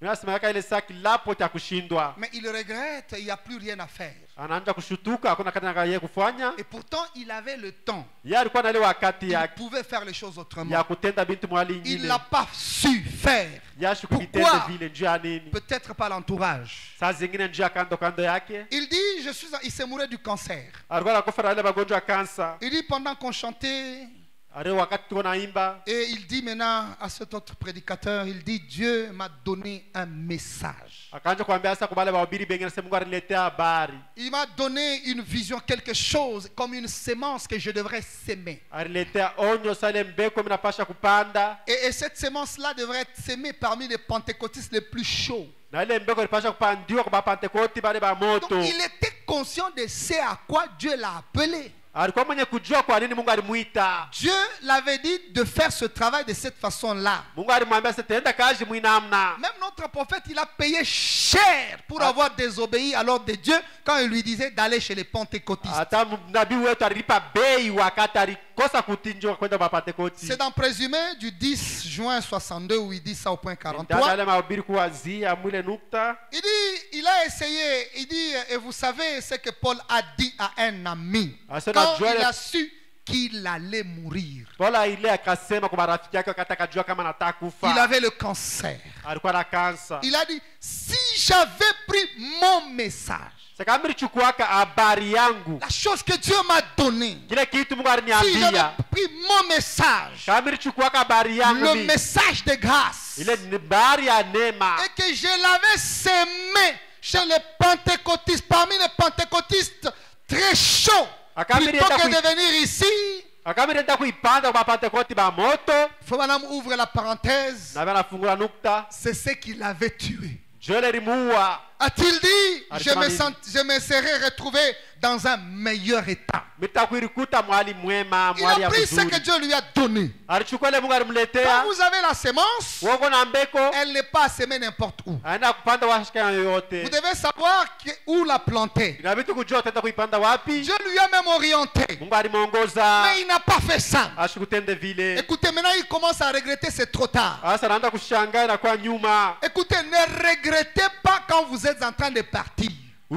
Usiungunike wakati wanaanza J'aimerais que kwenda. quand vous êtes en train de vivre cette vie ici, Ninapenda wakati uko naishi maisha, vous la vivez comme si la porte peut s'ouvrir d'un moment à l'autre. mlango itaweza kufunga mwa wakati kana Mais yoyote. que vous soyez heureux de partir Na kuwa waheri pawe et kwenda. d'avoir accompli ce que vous devrez accomplir. Na kujua kama natimiza bila ripasha utimize. Et ce que vous devrez accomplir, Na bila ripasha kutimiza, faites-le de la manière dont Dieu vous conduit. uitende mnamna Mungu akona kuongoza kuitenda. Faites ce qui est mieux pour vous. Tende na kwa ya tamani njia kwa wewe. Vous n'avez pas à vous encombrer de tout, cher ami. Haona wakati wa kuchukua paka vyote Sur hivi. ce chemin ici, Njia, c'est comme vous passez par une galerie. sasa unapitia pale galeri. Prenez ce qui convient pour votre âme. Wewe chukua vile vinakuwa vya mzuri njia Ce nafsi qui peut yako. vous amener ici à l'adoption. Ile itakufikisha kupiana Tout ce mwana. qui ne cadre pas avec cette vision. Bila ipatana na ile onyo, Tout ce qui ne cadre pas avec la prédestination. bila ipatana na mwisho Nous yako, sommes prédestinés à l'adoption. tulishaitoa kunja À kwa être des Bwana. enfants de Dieu. Ya kwamba watoto wa À prendre Mungu. la place de Dieu. Ya kuchukua nafasi ya À agir Mungu. à la place de Dieu. Ya kutenda nafasi S'il ya y a Mungu. quelque chose Kama pewa kitu qui kimoja fait obstacle, kinafaa kikwazo, mettez ça à côté. weka hiyo Si c'est pembeni. un grand obstacle, contournez ça. Kama ni kikwazo wewe bikilima Ne laissez rien vous faire obstacle. Usiache hata kitu kimoja Parce que vous kikuzuize. allez le regretter. Kwani utashangaa Le ile. jour où la porte de la mort va s'ouvrir. Ile siku mlango ya lufu itafungurika. Écoutez, cher ami, Sikiliza la mpendwa. destinée Ile mwisho yako ikale ya de tout mwisho. un chacun est entre ses mains. Ya mwisho ya kila mtu kwa mikono Vous n'aurez yake. pas à justifier Hautenda kusamba votre échec, kushinda kwako, votre maladie magonjwa yako, ou la vie de péché wala maisha ya dhambi uliishi en accusant les autres kwa kwanza kusambia bengine. ou par défaut de. Oh, Non. ni fulani fulani, hapana. Là, vous vous tiendrez à titre individuel. Pale utasimama kwa kipekee, Vous verrez comme sur l'écran utaliona sawa vile mwekra. toutes les possibilités que vous aviez de faire quelque chose pour vous en sortir Il est et ma vous avez négligé. Ile mabati yote ulipata njia utende kitu akutende. Et vous n'aurez pas à vous justifier devant celui qui connaît le bout de temps et la fin de temps. Na utenda kusamba kwa yule anajua mwanzo wakati na mwisho wa wakati. Ne laissez rien vous empêcher Usiache kitu hata kimoja de kikuzuize. travailler en passant par ces marches. Ya kutumika kupitia pa hii mwenendo. Que les autres refusent la sanctification. Wengine wakatala utakaso, Passez par là travailler. kupitia pa utakaso. Dieu ne manquera jamais de témoins. Mungu ashitapusa kama Que bashuta. les autres refusent le baptême du Saint-Esprit. Wengine wakatala ubatizo wa Roho Restez Mtakatifu. à l'hôtel. Bakia kwa madhabahu. S'il a baptisé les autres, il vous baptisera Kama aussi. alibatiza wengine atakubatiza na wewe vile vile. Les autres refusent l'adoption. Wengine wakatala kuwekea mwana. Écoutez, restez là, prenez la place de Dieu. Bakia pale, chukua nafasi ya Dès Mungu. que vous y êtes, Wakati uko vous pale serez surpris. utashutushwa. Les paroles que vous prononcez, Ile misemo Dieu tatamka les prend en charge Mungu et atachukua il les accomplit. na Et ataitenda. comme madame dit, Na Biblia anasema notre frère aîné adopté, ndugu yetu ule walimupeana il mwana. m'arrive si souvent Eko anifikia kila mara de dire quelque chose. Parfois, mara je me nyingine dis c'est ridicule, Là, c'est mais à ma boule. grande surprise, kama kwa la chose kushtushwa, s'accomplit. kitu Et je me rends kinatimizika. compte que c'est ça la chose à faire. Napenda kwa njia Ou kitu que ya la chose à kutenda. dire. Jua kitu ya Pourquoi? kusema. juu ya Il nini? est dans cette position Eko mule mshimamo. où Dieu lui dit prononce la parole, Ile Mungu anamwambia dis quelque chose, et moi j'agis. Na mimi nitatenda. Cher ami, Upendo le wangu. témoin dont Dieu a besoin, Bale bashuhudia Mungu c'est toi anashuhudia. et moi. Ni wewe na mimi. Les gens qui sont appelés les enfants de l'adoption là, Bale watoto waliitwa sasa ce ne sont pas ceux qui viendront, c'est vous et moi. Haina bale batakuja ni wewe na Si mimi. nous ne travaillons pas pour ça, Kama tutumike njuu ya ile. nous allons décevoir Dieu comme Esaïe. Tutamshutisha Mungu sawa vile Esau. Mais nous pouvons Tunaweza travailler pour y arriver. ja kufika kule. Et nous ferons la fierté de notre Dieu de ce Na message. tutafanya kavumu ya Mungu wetu ya hii ujumbe. Et c'est ce que je vous demande. Ile mimi namuomba. Que le Seigneur vous bénisse. Bwana Mungu apate mbariki.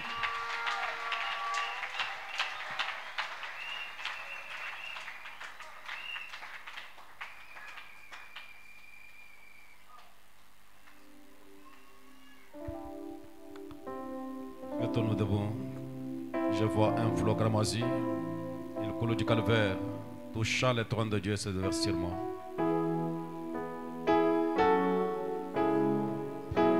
Regardez votre destinée et travaillez pour y parvenir. Dieu nous appelle à être ses enfants d'adoption. Et péché, c'est manquer les billes. Et pour y arriver, la justification, sanctification, baptême du Saint-Esprit et puis l'adoption.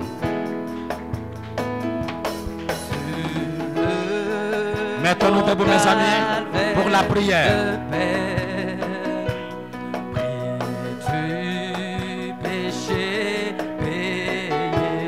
Oui, Père. Rayon d'espoir pour demain. Oh, jaillit sur notre oui, chantons flot, flot gras. Moi, c'est du sang, je vois qui il coule du calvaire, ses pas touchant le trône des dieux, le trône des dieux, verse sur. Oh, oh oui, flot, flot, ah, moi c'est du sang, je vois. Moi, je vois le sang. Il coule du calvaire, ses bras touchant le trône des dieux, Les trônes du Père. et déverse sur moi. Oh, il n'y a plus des condamnations. Oh, qui reste pour détour. Oh oui, mon âme, loin de son salut. Ah, il meurt dans mon chantant flot, flot. Ah, moi c'est du sang, je vois, du sang, je vois. Il coule du calvaire, c'est pas touchant le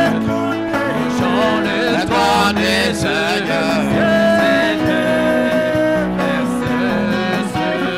Oh oui, flot, flot. Ah, moi c'est du sang, je vois le sang. Il coule du calvaire, Jésus, c'est pas touchant le trône des dieux. Les trônes du Père.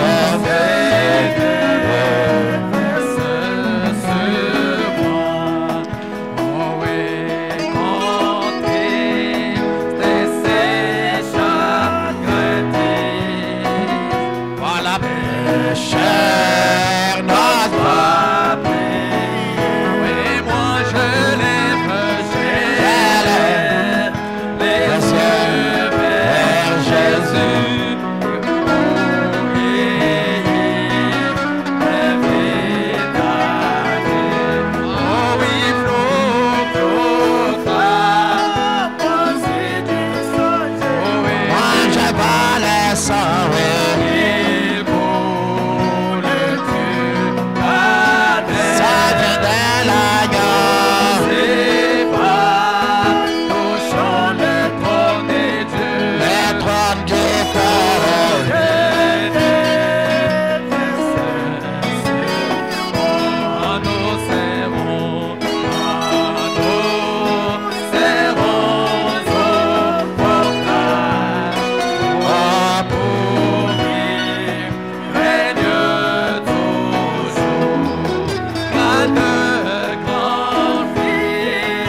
Benza la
Pendant que nous gardons silence,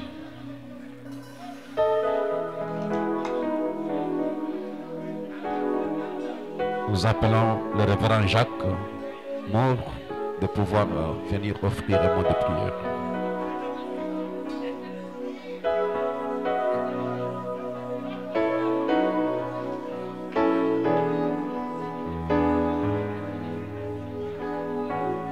Suivons la prière.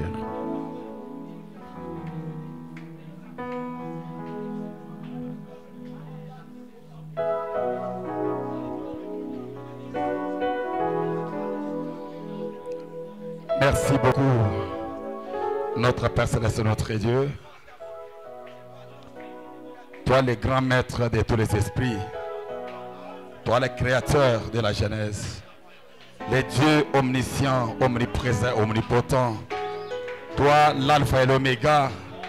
Toi qui connais la fin avant le commencement. Tu nous as appris par la parole ce matin, Seigneur, combien tu nous avais prédestiné, préordonné à être tes enfants. Être notre Dieu, nous avons compris cela. Mais tu sais ce que ta parole nous recommande, Seigneur. Comme Paul et Pierre le disaient, sans moi, vous ne pouvez rien. Tu sais, nous avons écouté ces choses, oh Dieu. Mais nous comprenons, Seigneur de Tout-Puissant, qu'il y a quelque chose que nous devrions faire. Chaque fois que tu rencontres tes serviteurs, tu demandes toujours, qu'as-tu dans ta main? C'est avec la petite force que tu as que je t'ai dit d'avancer. C'est pourquoi, ô de Tout-Puissant, ce matin, nous venons à toi, ô Dieu, avec notre petite foi, ô Dieu, que nous avons placée en toi, afin que tu puisses loindre, Seigneur, afin que nous puissions arriver à saisir les buts pour lesquels tu nous as placés ici. Parce que nous savons que nous n'avons pas parachuté ici. Tu nous as placés ici par prédestination. Chacun avec une mission bien précise, avec un but pour lequel il doit accomplir. Éternel notre Dieu, mais tu nous as donné les canaux par lesquels nous pouvons arriver à saisir cette vision de Dieu. Saisir c'est pourquoi tu nous as placés ici. C'est pourquoi nous ouvrons nos cœurs pour que toi, le grand soleil de la justice, que tu puisses briller afin de faire sortir ce qui est en nous, afin que nous puissions arriver à manifester ça, Seigneur Jésus. Tu nous as donné ces canaux, le moyen de la prière, où nous avons vu Abraham utiliser. Quand il avait prié jusqu'à ce que sa main touche à la main de Dieu. Là, tu lui as donné le but de sa vie. Nous voulons, Seigneur, être des travailleurs, des gens qui se mettent à genoux à chaque instant. Mais tu sais, oh Dieu, dommage, l'internet, les réseaux sociaux a remplacé la Bible. Cela a remplacé la vie de prière. Où chaque vous trouvez un croyant qui peut prendre toute la journée sur les réseaux sociaux, mais ne prenant même pas 5 minutes pour te parler, Seigneur. Oh, de se prendre, te prie de nous pardonner pour cette négligence. Te prie de nous pardonner pour ces bêtises, oh, de tout ça qui est une besoin dans notre vie. Alors que tu nous appelles à une vie très élevée. Alors que tu comptes sur nous. Tu fais que ce monde voie Christ par notre propre vie. Mais quelle est notre façon de te représenter? Seigneur, pardonne notre folie. Pardonne notre folie, Seigneur. Et puisse nous alimenter par le Saint-Esprit de Dieu, afin que nous puissions arriver à exprimer les buts pour lesquels tu nous as placés ici. Merci beaucoup pour cette parole que nous avons écoutée ce matin. Merci pour ta présence, notre Père. Et puisses-tu nous aider, Seigneur Jésus, car sans toi, nous ne pouvons rien. Dieu notre Père, nous te sommes reconnaissants pour ce que tu as fait. Mais tu as dit dans la parole, je leur ai envoyé ma parole et ma parole les a guéris. Pour cette parole qui est prononcée ce matin, être la solution au problème de chacun d'entre nous. Que cela soit la guérison pour ceux qui étaient venus malades. Que cela soit l'argent pour ceux qui avaient des dettes. Que cela soit tout pour nous, Seigneur. Car tu es le tout en tout. C'est entre toi que nous abandonnons notre Père. Merci pour tout. Merci pour tout, merci pour les offrandes. Merci pour la grâce que tu nous as accordée d'être dans ta présence. Que alors que nous tentons faire la fin, puisse la présence qui était avec nous ici raccompagner chacun au lieu de Tout-Puissant, au lieu de travail, que cela accompagne chacun dans son foyer, là où nous marcherons, Seigneur, que nous puissions être vraiment la lumière qui est placée sous la montagne pour éclairer ceux qui sont dans tes ténèbres, Seigneur. Car comme ton Père t'a dit, beaucoup de gens n'ont pas le temps de lire la Bible, mais ils nous lisent. Notre vie de tous les jours et la Bible pour les autres. Alors aide-nous, Seigneur, élève-nous dans ce niveau-là, Seigneur, pour que nous puissions te représenter. À toi seul soit l'honneur, à toi seul soit la gloire, à toi soit l'élévation, à toi seul soit les acclamations, alors que nous nous offrons à toi, tout pour ta propre gloire, dans les noms dans lesquels tu nous exauces toujours. Les noms du seul Maître et le Seigneur, je t'offre supplier. Amen.